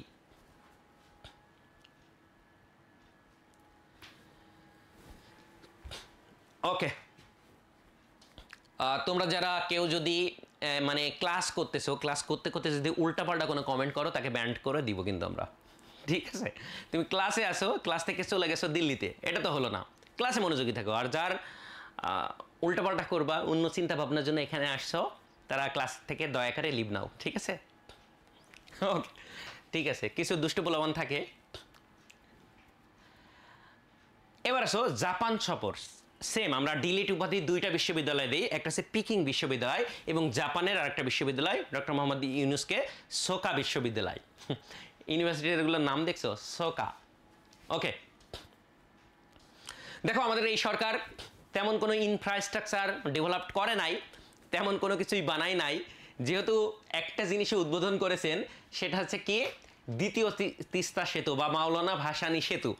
যেহেতু একটা জিনিসই তিনি উদ্বোধন করেছেন, সুতরাং এইটা একটু জেনে রাখবা যে আমাদের ডক্টর মোহাম্মদ ইউনূস আসলে কি উদ্বোধন করেছেন, কি উন্নয়ন করেছেন। মাওলানা ভাসানী সেতু তিনি উদ্বোধন করেছেন, ঠিক আছে? তার সরকার। এবং এটা উদ্বোধন করেন এই যে আমাদের উপদেষ্টা আর কি, ছাত্র উপদেষ্টা। ওকে, যমুনা সেতু ভেরি ভেরি ইম্পর্টেন্ট। এখান থেকে যদি প্রশ্ন আসে সেতু থেকে, তাহলে একটা বাংলাদেশের একক বৃহত্তম রেল সেতু যমুনা সেতু, ভেরি ভেরি ইম্পর্টেন্ট এটা। যদিও এটা আগের সরকারের আমলে কাজ শুরু হয়েছিল, কিন্তু এটা বর্তমানে এই সরকারের আমলে। এবং এটা ইম্পর্টেন্ট, জাইকা, জাপানের জাইকা কোম্পানি এর অর্থায়ন করেছেন। ওকে, আসো আমরা এবার আলোচিত ডাকসু। আমরা জানি ঢাকা ইউনিভার্সিটি প্রতিষ্ঠিত হয় কত সালে? কেউ বলতে পারবা? দেখো, যেই সময়ে আমাদের একজন বিজ্ঞানী নোবেল পুরস্কার পাচ্ছে, যেই বছর একজন বিজ্ঞানী নোবেল পুরস্কার পাচ্ছে, সেই বছরে বাংলাদেশে প্রথমবারের মতন একটা ইউনিভার্সিটি তৈরি হচ্ছে। তার মানে আমরা তাদের থেকে আমরা কত পরিমাণ পিছিয়ে, তুমি বুঝতে পারো?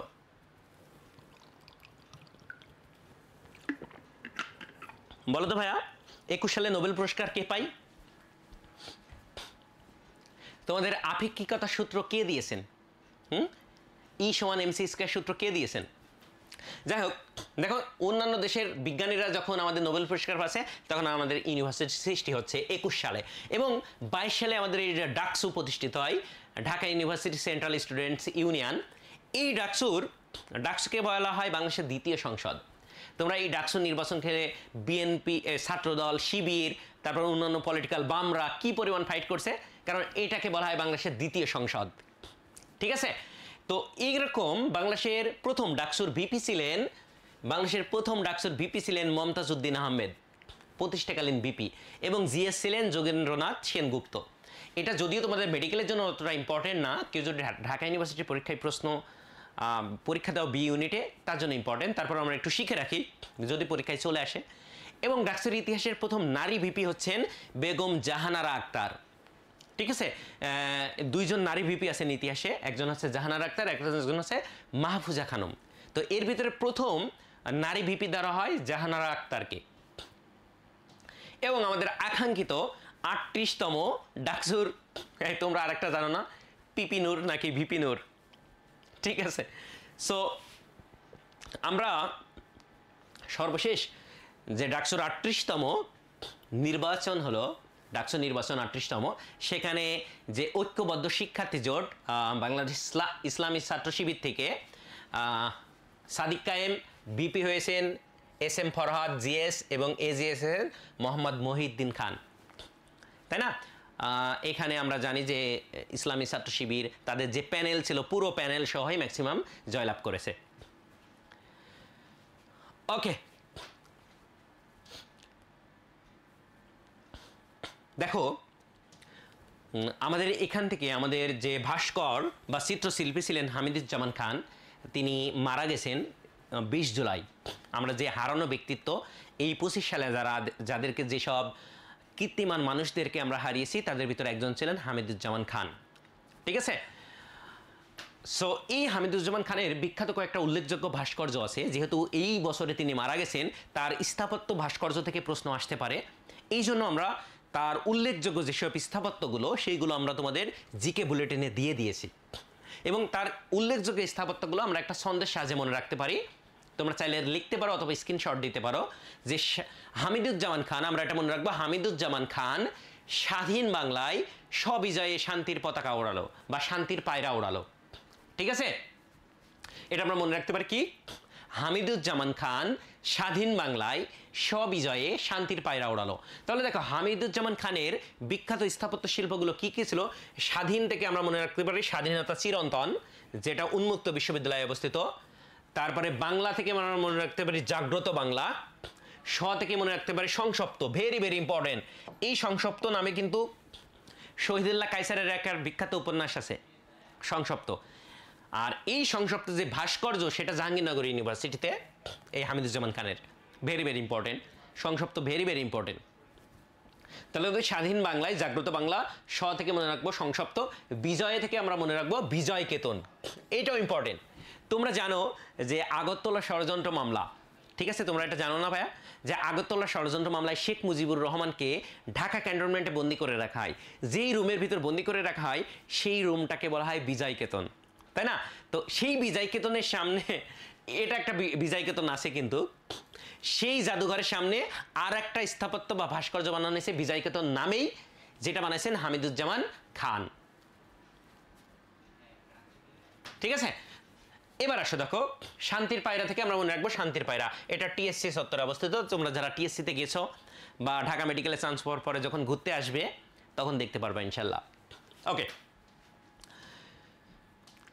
দেখো আমরা আরেকজন বিখ্যাত গুণী ব্যক্তির নাম জানবো, দাউদ হায়দার। দাউদ হায়দার তিনি বাংলাদেশের প্রথম নির্বাসিত কবি ছিলেন, যাকে বাংলাদেশ থেকে নির্বাসন করা হয়। তো তিনি একটা বিখ্যাত, তার সাহিত্যকর্ম হচ্ছে জন্মই আমার আজন্ম পাপ।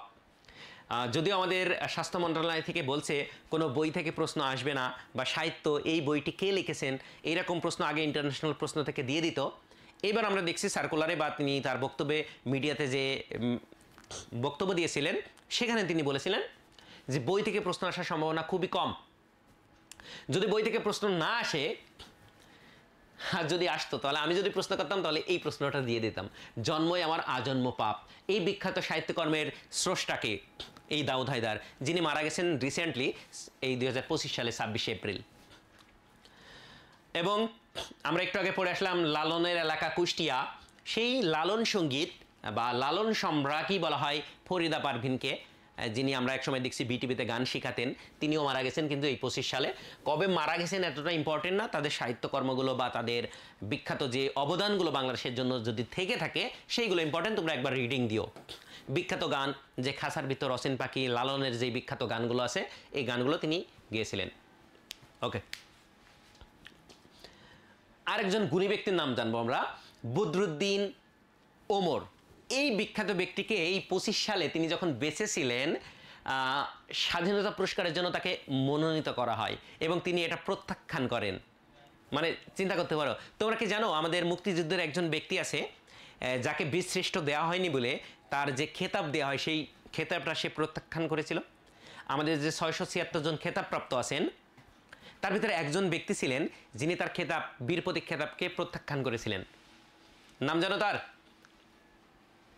ওকে, তাহলে দেখো ইনার এই বইগুলো পড়া লাগবে না, কারণ আমরা জানি সাহিত্য থেকে প্রশ্ন আসার সম্ভাবনা খুবই কম।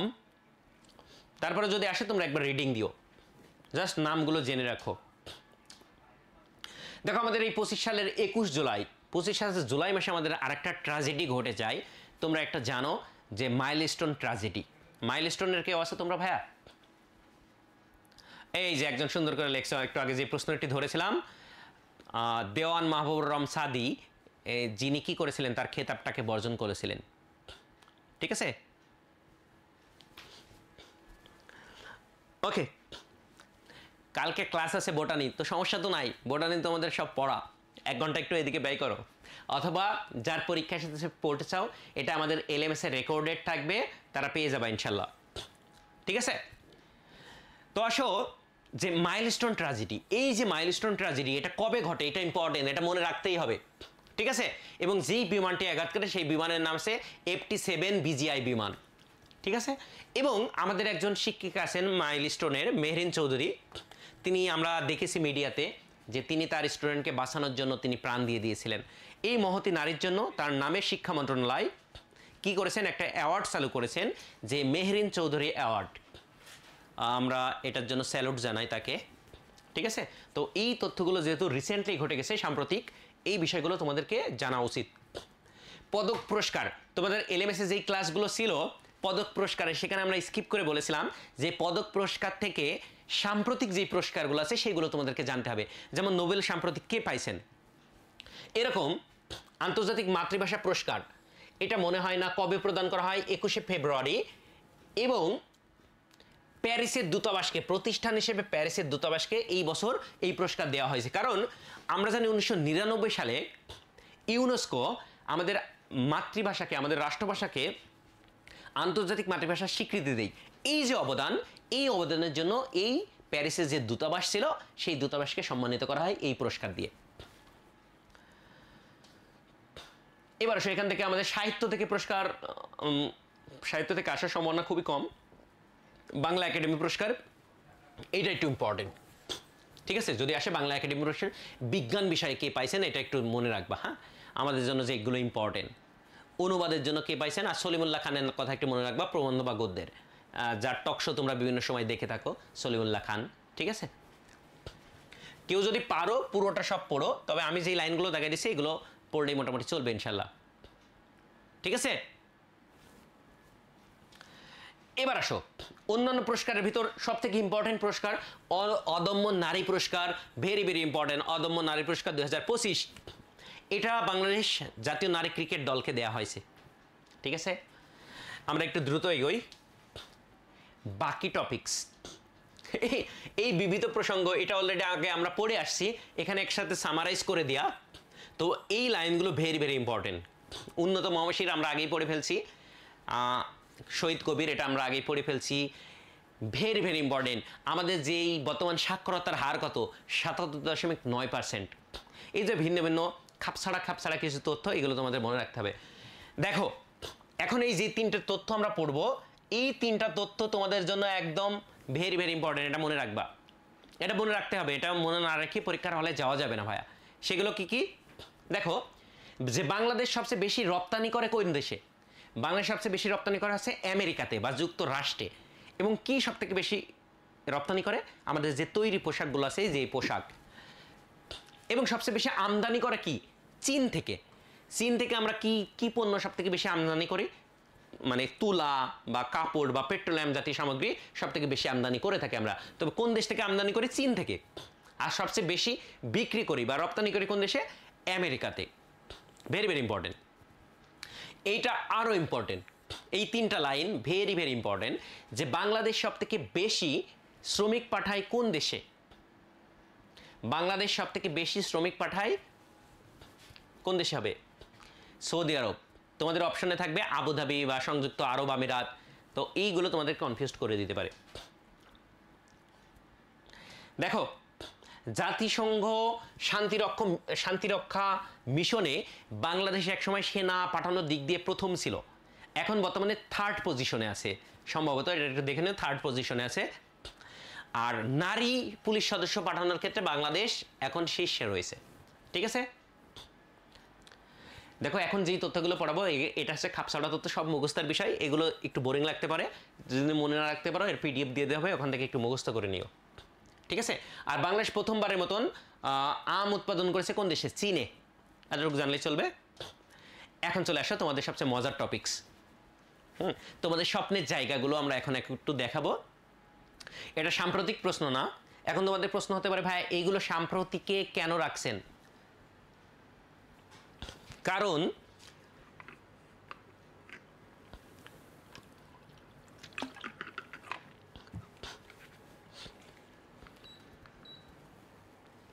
খেয়াল করো ভাই, এগুলো আমরা সাম্প্রতিকই কেন রাখছি?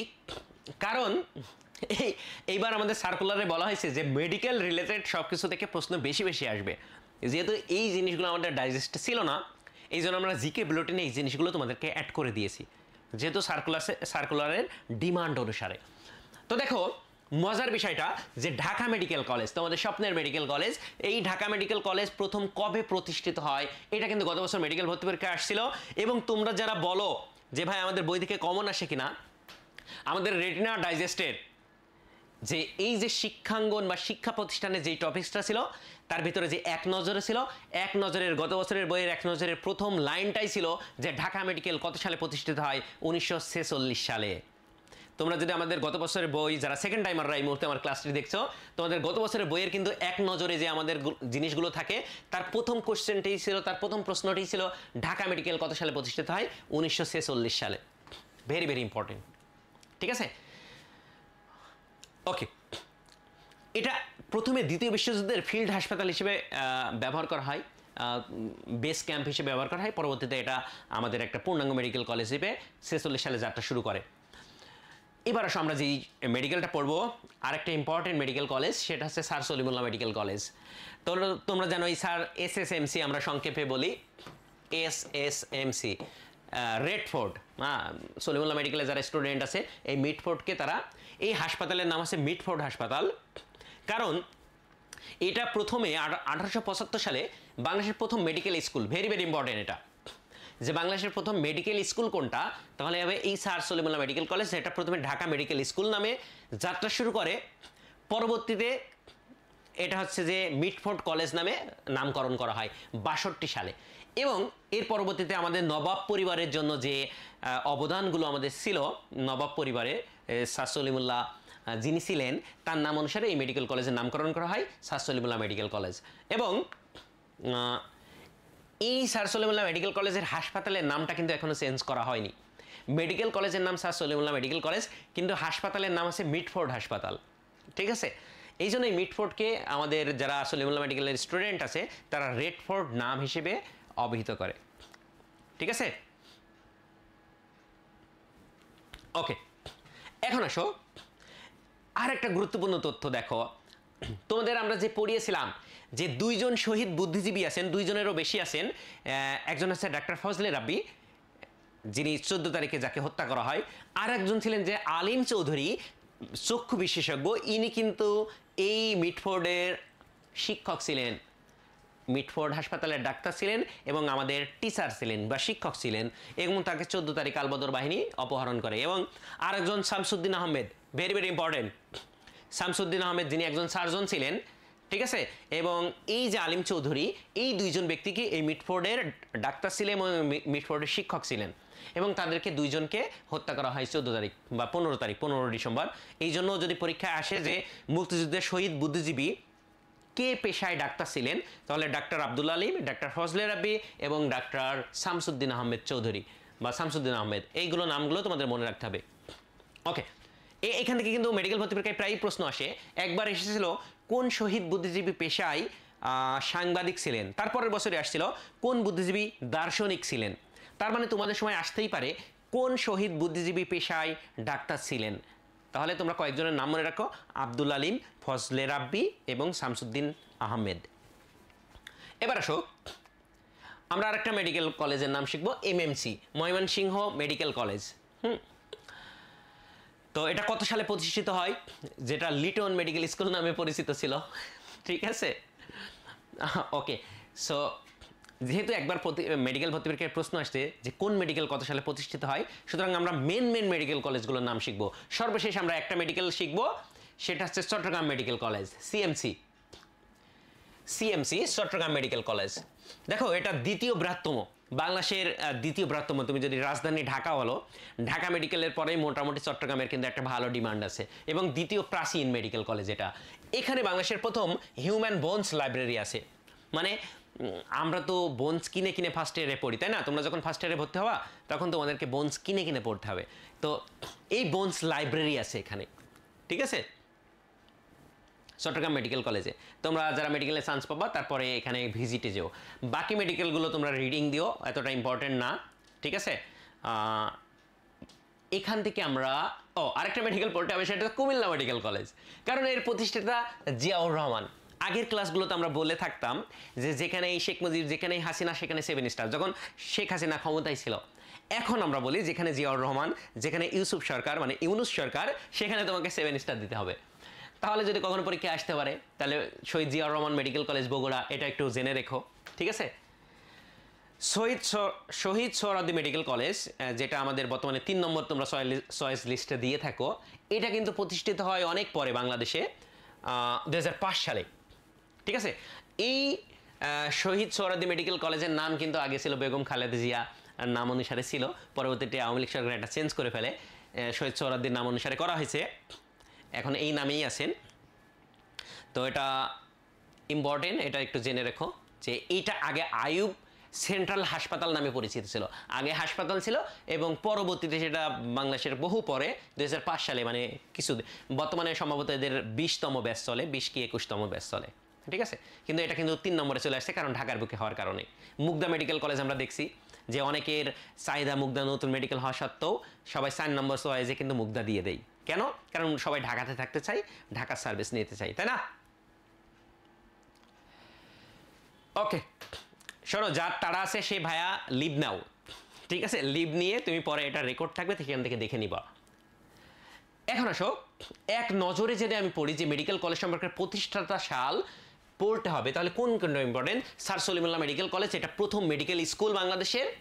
এবার পূর্ণাঙ্গ medical college Dhaka medical college 46 সালে, অ্যান্ড আমরা 63 সালে মেডিকেল হাসপাতাল, প্রথমে হাসপাতাল হয় আইয়ুব খান সেন্ট্রাল হাসপাতাল, পরবর্তীতে শহীদ সোহরাওয়ার্দী মেডিকেল কলেজ নামকরণ করা হয় 2006 সালে। 5 সালে প্রতিষ্ঠা হলো, পূর্ণাঙ্গ প্রতিষ্ঠা হয় 2006 সালে, এটা একটু জেনে রেখো, ঠিক আছে। এটা ইম্পর্টেন্ট, বাংলাদেশের একমাত্র বিশ্ববিদ্যালয়। আমরা জানি আরও কয়েকটা বিশ্ববিদ্যালয়ের, মেডিকেল বিশ্ববিদ্যালয়ের আমাদের স্বীকৃতি দিয়েছে, বা এগুলো হবে আস্তে আস্তে, যেমন খুলনা, রাজশাহী, চট্টগ্রাম, তাই না? এগুলো স্বতন্ত্র বিশ্ববিদ্যালয় হবে। তারপর বাংলাদেশের প্রথম মেডিকেল বিশ্ববিদ্যালয় হচ্ছে বাংলাদেশ মেডিকেল বিশ্ববিদ্যালয়, যেটা আগে পিজি হাসপাতাল নামে আমাদের পরিচিত ছিল, ঠিক আছে। এই যে পিজি হাসপাতাল, তো এর বর্তমান নাম হচ্ছে বাংলাদেশ মেডিকেল বিশ্ববিদ্যালয়। এখানে তোমাদের কোনো এমবিবিএস পড়ানো হয় না, আন্ডার গ্র্যাজুয়েটের কোনো কিছু পড়ানো, এটা পোস্ট গ্র্যাজুয়েশন। তুমি যখন এমবিবিএস বিডিএস পাস করে যাবে, ডাক্তার হয়ে যাবে, তারপরে পোস্ট গ্র্যাজুয়েশনের জন্য বাংলাদেশের প্রথম। ওকে, এবার দেখো যেই টপিকসগুলো আমরা আমাদের বইয়ে রাখি নাই, সেই টপিকসগুলো কি কি ভাইয়া? এই যে বিভিন্ন রোগের, আমরা গতবার একটা প্রশ্ন মেডিকেল ভর্তি পরীক্ষায় দেখেছি যে অ্যাসেপটিক সার্জারির জনককে, এরকম একটা প্রশ্ন এসেছিল। অথবা এই মেডিকেল রিলেটেড যে ডিজিজগুলো আছে, মহামারীগুলো যেগুলো ঘটে গেছে, এইগুলো থেকে মেডিকেল ভর্তি পরীক্ষায় প্রশ্ন আসতে পারে। এই জন্য আমরা মেডিকেল তোমাদের জিকে ডাইজেস্টে যেই জিনিসগুলো মিস হয়ে গেছে, ওই জিনিসগুলোই আমরা এখানে রাখার চেষ্টা করেছি জিকে বুলেটিনে, ঠিক আছে। তো প্লেগ প্লেগ রোগ তোমরা এটা বোটানি থেকেই পড়বা, তারপরেও আমরা জানি যে প্লেগ রোগ একটা ব্যাকটেরিয়া দ্বারা রোগ সৃষ্টি হয় এবং এই প্লেগ রোগের 3টা বড় বড় মহামারী হয়েছে। ঠিক আছে, প্রথম মহামারী হয় কত সালে? এই যে 541 সালের দিকে 750 সাল পর্যন্ত। এই বলা হয় যে এই প্রথম প্লেগ রোগের কারণেই যে রোমান সাম্রাজ্যের পতন ঘটে অটোম্যানদের হাতে। ঠিক আছে, কারণ তার সেনাবাহিনীর অর্ধেকে এই প্লেগ রোগে মারা যায়। দ্বিতীয় মহামারী ঘটে এই যে 1347 থেকে এই সালগুলো একটা ইম্পর্টেন্ট না, জাস্ট একটু মনে রাখবা, ব্ল্যাক ডেথ বলা হয় এটাকে। তৃতীয় মহামারী ফাইনালি উন্নত আধুনিক সমাজ ব্যবস্থা বা আধুনিক সভ্যতা যখন গড়ে উঠল সেই সময়ে, এবং এই সময় একজন ফরাসি বিজ্ঞানী আলেকজান্ডার ইয়ারসিন যিনি আবিষ্কার করেন যে এটা এই রোগের জীবাণু আবিষ্কার করেন। Very very important. ঠিক আছে, প্লেগ রোগের জীবাণু কে আবিষ্কার করেন? আলেকজান্ডার ইয়ারসিন। এই জিনিসগুলো আমাদের মিস করা যাবে না যে কোন রোগের জীবাণু কে আবিষ্কার করেন, কারণ এখান থেকে মেডিকেল ভর্তি পরীক্ষার প্রশ্ন সাধারণ জ্ঞানে দিয়ে দিতে পারে। এটা আমাদের বোটানির সাথে অনেক সময় মিলে যাবে। যেমন আমরা এই যে করোনা ভাইরাস, এখান থেকে আমরা ইন ডিটেলস পড়বো না, কারণ করোনা সম্পর্কে তোমাদের অণুজীব চ্যাপ্টারে খুব সুন্দর করে বোঝানো হয়েছে। ঠিক আছে, তো করোনা প্রথম আবিষ্কৃত হয় কত সালে এগুলো তোমরা সবাই জানো। করোনা ডিএনএ নাকি আরএনএ ভাইরাস? একটা কমেন্ট করো তো দেখি বোটানিকে কেমন পড়ছো। করোনা ডিএনএ নাকি আরএনএ ভাইরাস?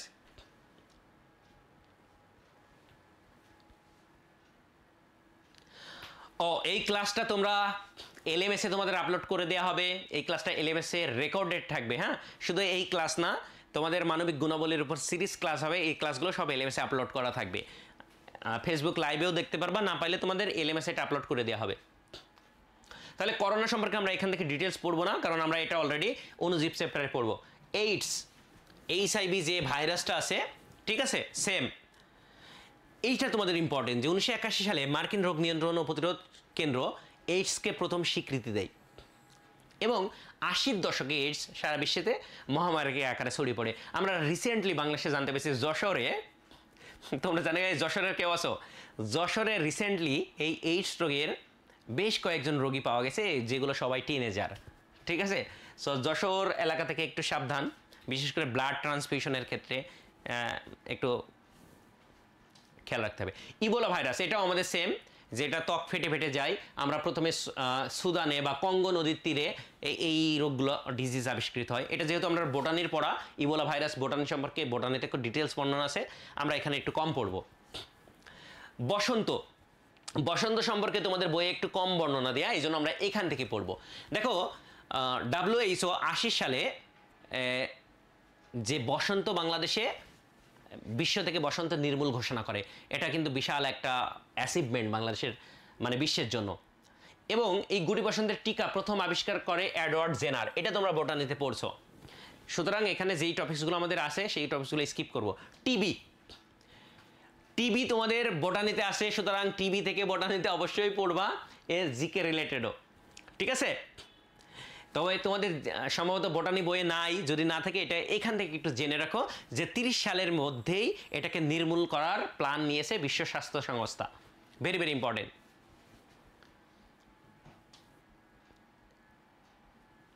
তোমরা দেখো উত্তর সুদান এবং দক্ষিণ সুদান, এই যেহেতু এটা সাম্প্রতিক ইস্যু, সুতরাং এদেরকে বলে দিই, আগামী দিন বা আগামী ক্লাসে আমরা পড়বো উত্তর এবং দক্ষিণ সুদান নিয়ে। দারফুর নামক একটা স্থান আছে, যেহেতু এটা আসলেই সুদান সম্পর্কে তোমরা বলতেছো, দারফুর সংকট। এখানে এই দারফুরে স্বর্ণের খনি আবিষ্কৃত হয়েছে, এবং এই দারফুর নিয়ে এই দেশে ব্যাপক গৃহযুদ্ধ চলছে, ঝামেলা চলছে, এবং এখানে স্বর্ণের খনি নিয়ে। তাহলে এই লাইনটা ইম্পর্টেন্ট, ভেরি ভেরি ইম্পর্টেন্ট, যে দারফুর কোন দেশে অবস্থিত। ঠিক আছে, দারফুর কোন দেশে অবস্থিত, যেটা একটা সাম্প্রতিকের একটু পড়িয়ে দিলাম। নিউমোনিয়া, সেম আমরা বোটানি থেকে পড়বো। কলেরা, কলেরা দেখো প্রথম মহামারী দেখা দেয় ভারতে 1817 সালে, এবং WHO এটাকে 30 সালের মধ্যে 90% কমানোর লক্ষ্যমাত্রা নিয়েছে। এতটুকু জানলেই চলবে, আর কিচ্ছু না, এগুলো সব পড়ে মনে থাকবে না তোমার ভাইয়া। টিটিনাস, আমরা জানি ক্লোস্ট্রিডিয়াম টিটানি দ্বারা, এই ব্যাকটেরিয়া দ্বারা এই টিটিনাস হয়ে থাকে, এবং আমরা জানি যে আমাদের কি বলে, যে কোনো ব্লান্ট যেই অস্ত্রগুলো আছে সেগুলো যদি আমাদের কেটে যায় বা জং ধরা এরকম জিনিসগুলো কেটে দেয়, আমরা একটা টিকা নিই। হ্যাঁ, টিটি ভ্যাকসিন নিই এবং টিআইজি নিই। এই টিআইজি যখন আবিষ্কার হলো তখন আমাদের টিটিনাস একসময় কমে গেল। আমরা যে মানুষটা বাকিয়ে যায়, এর যে তোমরা ছবিগুলো দেখছো, তাই না, এগুলো একটু খেয়াল রাখিও। ম্যালেরিয়া, ম্যালেরিয়া এখান থেকে আমরা কোনো কিছুই পড়বো না, এটা তোমাদের ম্যালেরিয়ার একটা অধ্যায়ই আছে, সুতরাং এখান থেকে না পড়লেও চলবে, বোটানি থেকেই তোমাদের কাভার দিয়ে দেবে। তবে এইটা ইম্পর্টেন্ট যে কত সালের ভিতর WHO ম্যালেরিয়াকে নির্মূলের লক্ষ্যমাত্রা ঠিক করেছে, 2030 সাল। হাম, হাম প্রথম কত সালে আবিষ্কৃত হয় এতটুকু জানলে হবে। হাম রুবেলা সেম। মামসও আমরা এখান থেকে মামস থেকে বেশি পড়বো না, ওকে ঠিক আছে। মামস থেকেও আমরা সেম, যে মামস টিকাদান কত সালে শুরু হয়। হেপাটাইটিস, দেখো ভাই এগুলো সব বোটানির পড়া, এই জন্য আমরা এখান থেকে পড়তেছি না, যে হেপাটাইটিস সম্পর্কে তোমার সব ডিটেলস বোটানি অনুজীব চ্যাপ্টারে আছে। এখান থেকে আমরা জানবো যে কত সালের ভিতর আমাদের বিশ্ব স্বাস্থ্য সংস্থা সকল রোগগুলো নির্মূল করতেছে।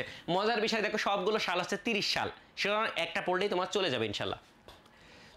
Chikungunya, very very important, very very important. তোমাদের এখন যেই ডিজিজটা সব থেকে বেশি হচ্ছে, তোমরা এই মুহূর্তে খুব ভালো করে পড়তেছো, কিন্তু চিন্তা করো যদি এই মুহূর্তে তোমার চিকুনগুনিয়া অথবা ডেঙ্গুতে আক্রান্ত হও, তাহলে তুমি এই যে 12 বছর ধরে লেখাপড়া করছো, এটা সব আল্লাহ না চাইলে অনেক কিছু হয়ে যাইতে পারে। এই জন্য তোমরা নিজের স্বাস্থ্যের প্রতি যত্ন নিবে। এই যে চিকুনগুনিয়া মশাবাহিত রোগ, ঠিক আছে, এটা WHO 2025 সালকে ঝুঁকির সতর্কবার্তা দিয়েছেন, ভেরি ভেরি ইম্পর্টেন্ট। আমাদের এই 25 সাল চিকুনগুনিয়ার জন্য একদম মানে রেড অ্যালার্ট জারি করা হয়েছে, ঠিক আছে। সুতরাং তোমরা যারা এই মুহূর্তে ক্লাস দেখতেছো, অ্যাটলিস্ট মশারি টানিয়ে ঘুমাবা, ঠিক আছে। ডেঙ্গু, চিকুনগুনিয়া ডেঙ্গু দুইটা প্রায় একই রকম, যেহেতু আমরা ডেঙ্গু বোটানিতে পড়ছি এখান থেকে পড়বো না। ফ্লু ইনফ্লুয়েঞ্জাও সেম। সর্বশেষ আমরা চলে আসবো সার্জারির ইতিহাস। দেখো ভাই এই যে সার্জারির সংক্ষিপ্ত ইতিহাস, সার্জারি যে ওয়ার্ড এগুলো উচ্চারণ করতে দিলে তোমার দাঁত ভেঙে যাবে, যে গ্রিক বা ল্যাটিন শব্দ, ঠিক আছে, এগুলো একটু দেখে নিও। তবে সার্জারির জনক কাকে বলা হয়? সুশ্রুতকে, যিনি যার বাসা আছে ভারতে। এটার ইতিহাস একটু পরে আমি তোমাদেরকে বলছি। হিপোক্রেটিসকে চিকিৎসা বিজ্ঞানের জনক বলা হয় কেন, এটা একটু পরে বলতেছি। দেখো প্রথমে চিন্তা করো যে প্রাগৈতিহাসিক কালে আমাদের এই সার্জারিগুলো কিভাবে আসে। প্রথমে বর্ণীয় দ্বীপে যে একটা শিশুর হাতে পছন্দ ধরে, তারপর সেটাকে কেটে ফেলে। এই যে প্রথম একটা কেটে ফেলে এখান থেকে তোমার ব্লিডিং বন্ধ করে যে ভাবলো একটা মানুষকে বাঁচানো যায়, ঠিক আছে। এরপরে কি করতে হবে, যে প্রাচীন সভ্যতায় অস্ত্রোপচার জ্ঞান বা সার্জারি আসলে কিভাবে করা হয়, যে দেখো এডউইন স্মিথ প্যাপিরাস একটা বই ছিল বা একটা পাঠ্য ছিল, যেখানে 48টি আঘাত, হাড় ভাঙা বিভিন্ন বর্ণনাগুলো দেয়া আছে। তো আমরা যেখানে প্রাচীন ভারত যেখানে ফিরে আসি, যে এই প্রাচীন ভারত সুশ্রুতকে বলা হয় কি কঠিন কঠিন নাম একটু দেখো, যাকে বলা হয় অস্ত্রোপচারের জনক। কেন? কারণ ওই আমলে প্রাচীন যুগে যদি কেউ দোষ করত, কেউ দোষী সাব্যস্ত হতো, তার শাস্তি হিসেবে তার নাক কেটে দিত। কি কেটে দিত ভাইয়া? নাক কেটে দিত। ফলাফল কি হতো? তো এই সুশ্রুত যে দেখলো এক সময় দিনকে দিন এই নাক কাটা রোগীর পরিমাণ বাড়তে থাকলো। তো এক সময় চিন্তা ভাবনা করলো, ঠিক আছে আমরা এই যাদের নাক কেটে দিচ্ছে এই নাক কাটা রোগীর সে ট্রিটমেন্ট করে দেওয়া শুরু করলো। তো আধুনিক চিকিৎসা বিজ্ঞানে যাকে বলা হয় রাইনোপ্লাস্টি, তাই না, সে নাকের চিকিৎসা বা নাকের শেপগুলো ঠিক করে দেয়। এবং এক সময় দেখা গেলো সত্যি সত্যি সে একটা চামড়া বাইরে থেকে এনে বা সুন্দর করে একজনের নাক তৈরি করে প্রতিস্থাপন করে ফেলতে পারছে। এই জন্য এই সুশ্রুতকে বলা হয় কিসের জনক? এই অস্ত্রোপচারের প্রতিষ্ঠাতা জনক, ঠিক আছে। তিনি একটা বই লিখে গেছেন, সেই বইয়ে সংহিতা, তার নাম অনুসারে বইয়ের নাম দিয়েছেন সংহিতা। এবং এই বইয়ে তিনি এই অস্ত্রোপচারের বা সার্জারির বিভিন্ন কোন কোন অস্ত্র ব্যবহার করা হবে, কোন কি জিনিস ব্যবহার করা হবে, এই জিনিসগুলো উনি এই বইয়ে লিখে গিয়েছিলেন। এরপরে আমাদের গ্রিক এবং গ্রিসে এবং রোমানে আমরা হিপোক্রেটিস নামক একজন ডাক্তার ছিলেন, যিনি ছোটোখাটো সার্জারিগুলো করতেন। আমরা আগের একটা ক্লাসে তোমাদের মানবিক গুণাবলীর ক্লাসে হিস্ট্রিগুলো বলেছিলাম যে এই যে হিপোক্রেটিস প্রাচীন গ্রিসে ওই সময় প্রচুর জাদুটনা করা হতো। তো কেউ অসুস্থ হলে, কেউ ক্ষত আঘাতপ্রাপ্ত হলে তাকে সার্জে নিয়ে যাওয়া হতো। খ্রিস্টানদের বিভিন্ন রোমান বা খ্রিস্টান যেসব যাজকগুলো ছিল তাদের কাছে নিয়ে যাওয়া হতো। একসময় সে কী করলো, এই হিপোক্রেটিস তাদের চিকিৎসা দেওয়া শুরু করলো। এবং তিনি একটা দেখলেন যে এই চিকিৎসা করতে যে কেউ বিভিন্ন দুর্নীতি করতেছে, কেউ কাউকে মেরে ফেলতেছে, এই জন্য হিপোক্রেটিসকে বলা হয় ফাদার অফ মেডিসিন, ঠিক আছে। চিকিৎসা বিজ্ঞানের বা পশ্চিমা ওষুধের প্রতিষ্ঠাতা বলা হয়, বা ফাদার অফ মেডিসিন বলা হয়, বা চিকিৎসা বিজ্ঞানের জনক বলা হয়। এবং এই হিপোক্রেটিস একটা ওথ বানালো, একটা শপথ, যে তার 3টা না 4টা মূলনীতি ছিল। এটাকে বলা হয় হিপোক্রেটিক ওথ। তাহলে যদি কখনো প্রশ্ন আসে যে হিপোক্রেটিক ওথ কার থেকে আসছে, এই হিপোক্রেটিস থেকে আসছে।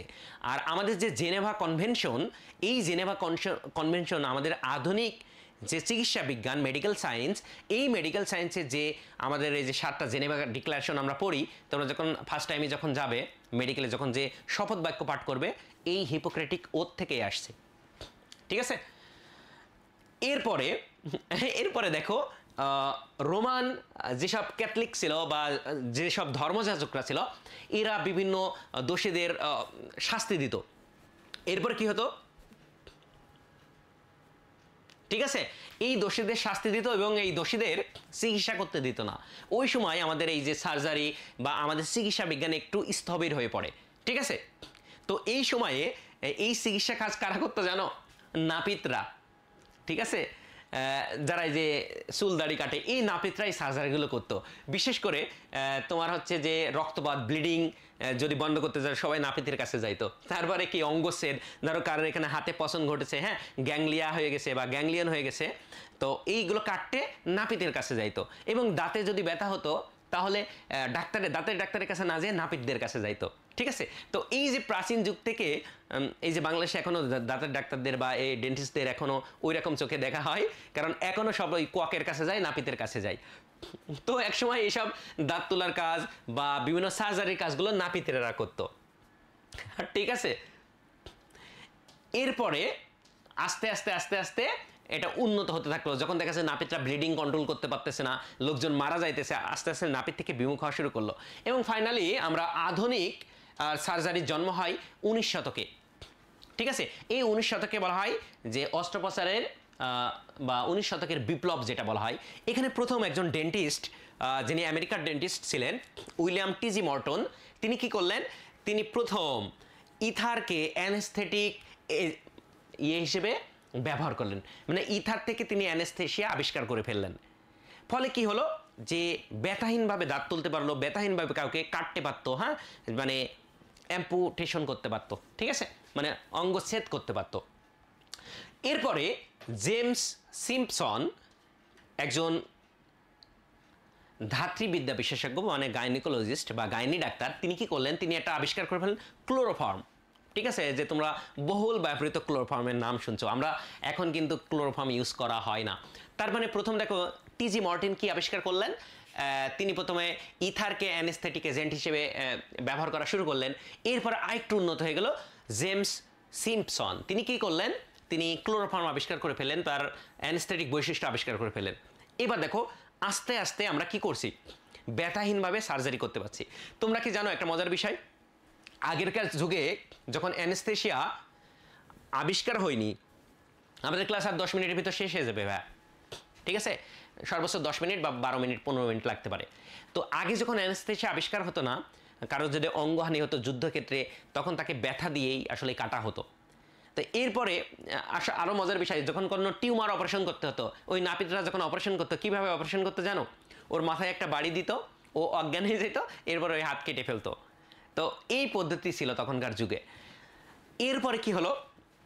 এরপরে অ্যানেস্থেটিক এজেন্ট আবিষ্কার হয়ে গেল, হ্যাঁ, অ্যানেস্থেশিয়া আবিষ্কার হলো।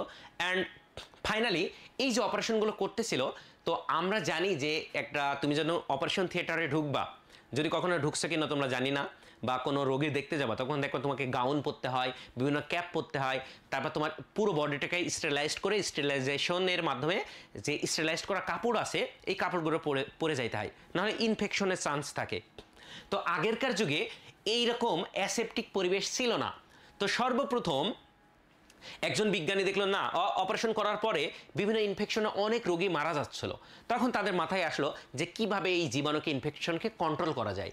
তারপরে গুস্তাভ নিউবার জীবাণুমুক্ত গাউন বা টুপি আবিষ্কার করেন, হ্যাঁ, বা এই যে আমরা যে অপারেশনের সময় যে জুতা পরি বা টুপি পরি বা গাউনগুলো আবিষ্কার করা শুরু করলো। এরপরে ফাইনালি হাঙ্গেরীয় চিকিৎসক স্যামুয়েল ওয়েন্স দেখান যে ক্লোরিনেটেড লাইম দিয়ে হাত ধুলে এটা অনেক সময় কাজে দেয়।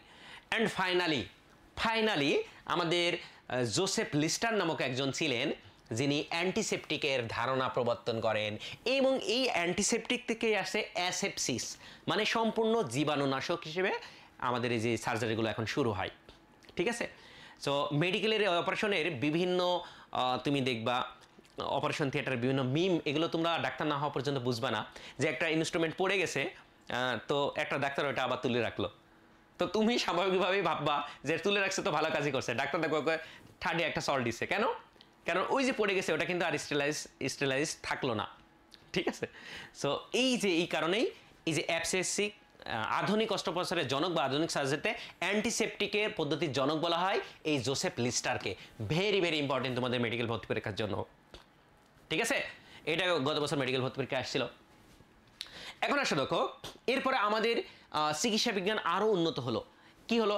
আমরা একসময় এক্স রে আবিষ্কার করলো রন্টজেন। হ্যাঁ, তোমরা এটা জানো, ফিজিক্সে পড়ে আসছো যে রন্টজেন এক্স রে আবিষ্কার করলো। এরপর আমরা বুঝতে পারি যে কোথায় হাড় ভাঙছে, কি কোথায় ভাঙে নাই। এরপরে আরও গডফ্রে হাউন্সফিল্ড এবং জেমস অ্যামব্রোস সিটি স্ক্যান আবিষ্কার করে ফেললো, তাই না? তো এক্স রে থেকেও আরও উন্নত সিটি স্ক্যান আবিষ্কার করে ফেললো। ঠিক আছে? ওকে, এবার আসে দেখো, আমাদের মোটামুটি সার্জারির ইতিহাস আমরা শিখে গেলাম। তাহলে দেখো, আমরা সার্জারি করতেছি, তারপর আমরা কি করলাম? আমরা যাতে ইনফেকশন না হয়, ব্যাকটেরিয়া আক্রান্ত না হয়, এই জন্য পদ্ধতি অ্যাসেপটিক পদ্ধতি আবিষ্কার করে ফেললাম। এখন আমাদের জানতে হবে যে ঠিক আছে, আমরা অপারেশন করলাম, সমস্ত প্রোটোকল মানলাম, এরপরেও যদি ইনফেকশন হয় বা হওয়ার চান্স কমাইতে হয়, তাহলে আমাদের কি লাগবে ভাইয়া? অ্যান্টিবায়োটিক লাগবে। এখন আমরা অ্যান্টিবায়োটিকের ইতিহাস পড়বো। ঠিক আছে? তো তার আগে এই সার্জারি রিলেটেড কয়েকটা জিনিস তোমাদেরকে পড়াই, সেটা হচ্ছে ক্রায়ো সার্জারি। ক্রায়ো সার্জারি কি জিনিস ভাইয়া? ধরো তোমার এমন ঠান্ডা দিবে, ঠান্ডা দিয়ে এই জিনিসটাকে কেটে ফেলতে পারে, বা ঠান্ডা দিয়ে এই জিনিসটাকে অবাস করে ফেলতে পারে, মানে কোল্ড কোনো কিছু দিয়ে যদি তোমার ট্রিটমেন্ট করে, এই ধরনের জিনিসকে বলা হয়, ঠিক আছে, ক্রায়ো সার্জারি। ওকে, এরপরে ছোট ছোট কতগুলো তথ্য আছে, দাগানো লাইন, এটা তোমাদের দিয়ে দেওয়া হবে, এটাগুলো একটু পড়ে নিও। দেখো, সার্জারি স্বর্ণযুগ বলা হয় কাকে? Very very important. সার্জারি স্বর্ণযুগ বলা হয় এই 19 শতক থেকে 20 শতকে, তার মানে 1800 সাল থেকে 1900 সালের দিকে সার্জারির।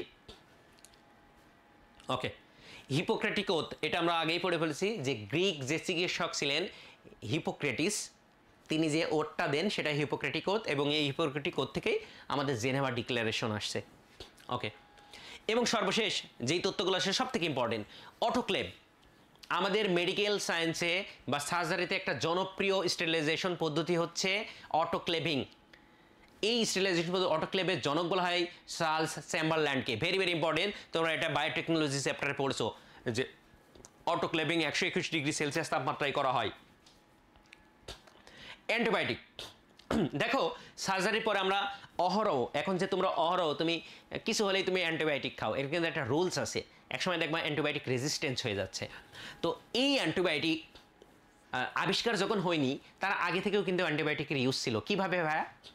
আগেরকের আমলের যেসব চিকিৎসকরা ছিল, তারা যেমন বিভিন্ন গাছগাছড়া দিয়ে ওষুধ বানাতো, এই উদ্ভিদের নির্যাস ইউজ করতো। মূলত এই নির্যাসের ভিতরেই অ্যান্টিবায়োটিক থাকতো, মানে ব্যাকটেরিয়া বিরোধী কার্যকারিতা থাকতো।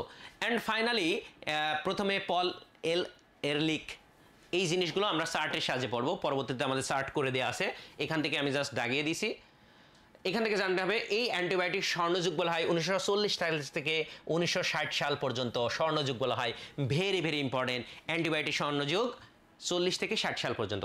তো অ্যান্টিবায়োটিক সম্পর্কে আমরা এই চার্ট থেকে শিখে যাব। দেখো, ভেরি ভেরি ইম্পর্টেন্ট, এই চার্টটা একটু মুখস্থ করার চেষ্টা করবা। যে পল এরলিখ, তিনি ম্যাজিক বুলেট ধারণা দেন। ঠিক আছে? এরপরে যে ড্রাগ প্রোন্টোসিলকে আবিষ্কার করেন, এগুলো মনে রাখতে বলে দরকার নেই, তোমাদের জন্য যেটা লাগবে সেটা ভেরি ভেরি ইম্পর্টেন্ট, যে আলেকজান্ডার ফ্লেমিং সর্বপ্রথম ভুলক্রমে দুর্ঘটনাবশত তিনি পেনিসিলিন আবিষ্কার করে ফেললেন, প্রথম অ্যান্টিবায়োটিক পেনিসিলিন। এরপরে পেনিসিলিনের গণ উৎপাদন শুরু করেন কে? ফ্লোরি, আর্নস্ট সেন এবং হিটলি, এদের নামগুলো একটু মনে রাখবা। তো এই যে পেনিসিলিন আবিষ্কারের মধ্য দিয়েই কিন্তু আমাদের অ্যান্টিবায়োটিকের যাত্রাটা শুরু হলো। অ্যান্ড ফাইনালি সেলম্যান ওয়াক্সম্যান, মানে দুই ম্যান, অ্যান্টিবায়োটিক শব্দটি সংজ্ঞায়িত করেন। ঠিক আছে? এখন আসো, আমাদের স্বাস্থ্য মন্ত্রণালয় থেকে কিন্তু বলা হয়েছে যে ভাইয়া যে আমাদের কি প্রশ্নগুলো আসবে পরীক্ষায়, যে মেডিকেল রিলেটেড প্রশ্নগুলো আসবে। তাহলে আমাদের মেডিকেল রিলেটেড যে সংস্থাগুলো আছে সেইগুলো আমরা একটু জানবো এখন। স্বাস্থ্য ও পরিবার কল্যাণ মন্ত্রণালয়, আমরা জানি এরা একটা নীতি দিয়েছে, জনসংখ্যার নীতি প্রণয়ন করছেন, এটা আমরা একটু শিখে নেব। BMDC, very very important, Bangladesh medical and dental council, এটা প্রতিষ্ঠিত হয় 73 সালে। এর কাজ কি? তুমি যখন ডাক্তার হয়ে যাবে তোমাকে সার্টিফিকেট প্রদান করবে, ঠিক আছে? এবং তোমাদের যে এই যে পরীক্ষার রুলস রেগুলেশন এগুলো কারা ঠিক করে ভাইয়া? এই বিএমডিসি ঠিক করে।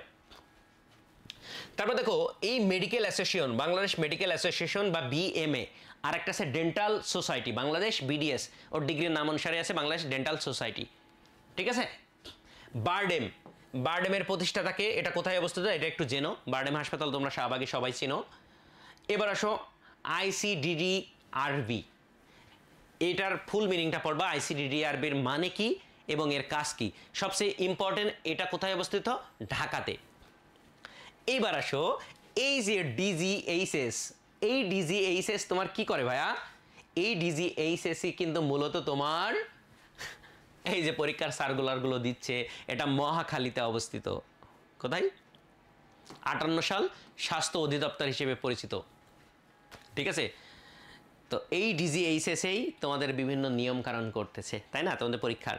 এবং আইডিসিআর, এটা মহাখালীতে অবস্থিত, এর কাজ আছে মহামারী ও সংক্রামক রোগ নিয়ন্ত্রণ। তাহলে যদি আসে করোনা নিয়ন্ত্রণ করা কোনটির কাজ? চিকুনগুনিয়া যদি আমাদের মহামারী আকারে দেখা দেয়, ডেঙ্গু মহামারী আকারে দেখে, এটা কোন সংস্থা নিয়ন্ত্রণ করবে? এটা নিয়ন্ত্রণ করা আইডিসিআর। তো এই ছিল আজকে আমাদের ক্লাস। তো আশা করি তোমরা সবাই, কালকে বোটানি পরীক্ষা আছে, তোমরা পড়তে থাকো। আমাদের জিকে 2 পার্ট, বাকি অংশটুকু তোমাদের আগামী দিন আলোচনা করা হবে, ঠিক আছে? আর এই বইয়ের রেকর্ডেড ক্লাস, এই বইয়ের দাগানো পিডিএফ তোমাদের এলএমএসে আমরা আপলোড করে দিব, এবং পাশাপাশি এটা এলএমএসেও এই রেকর্ডেড ভিডিওগুলো তোমাদের আপলোড করে দিব। সবাই ভালো থাকো, সুস্থ থাকো, আগামীকালকের জন্য পড়তে থাকো। আসসালামু আলাইকুম।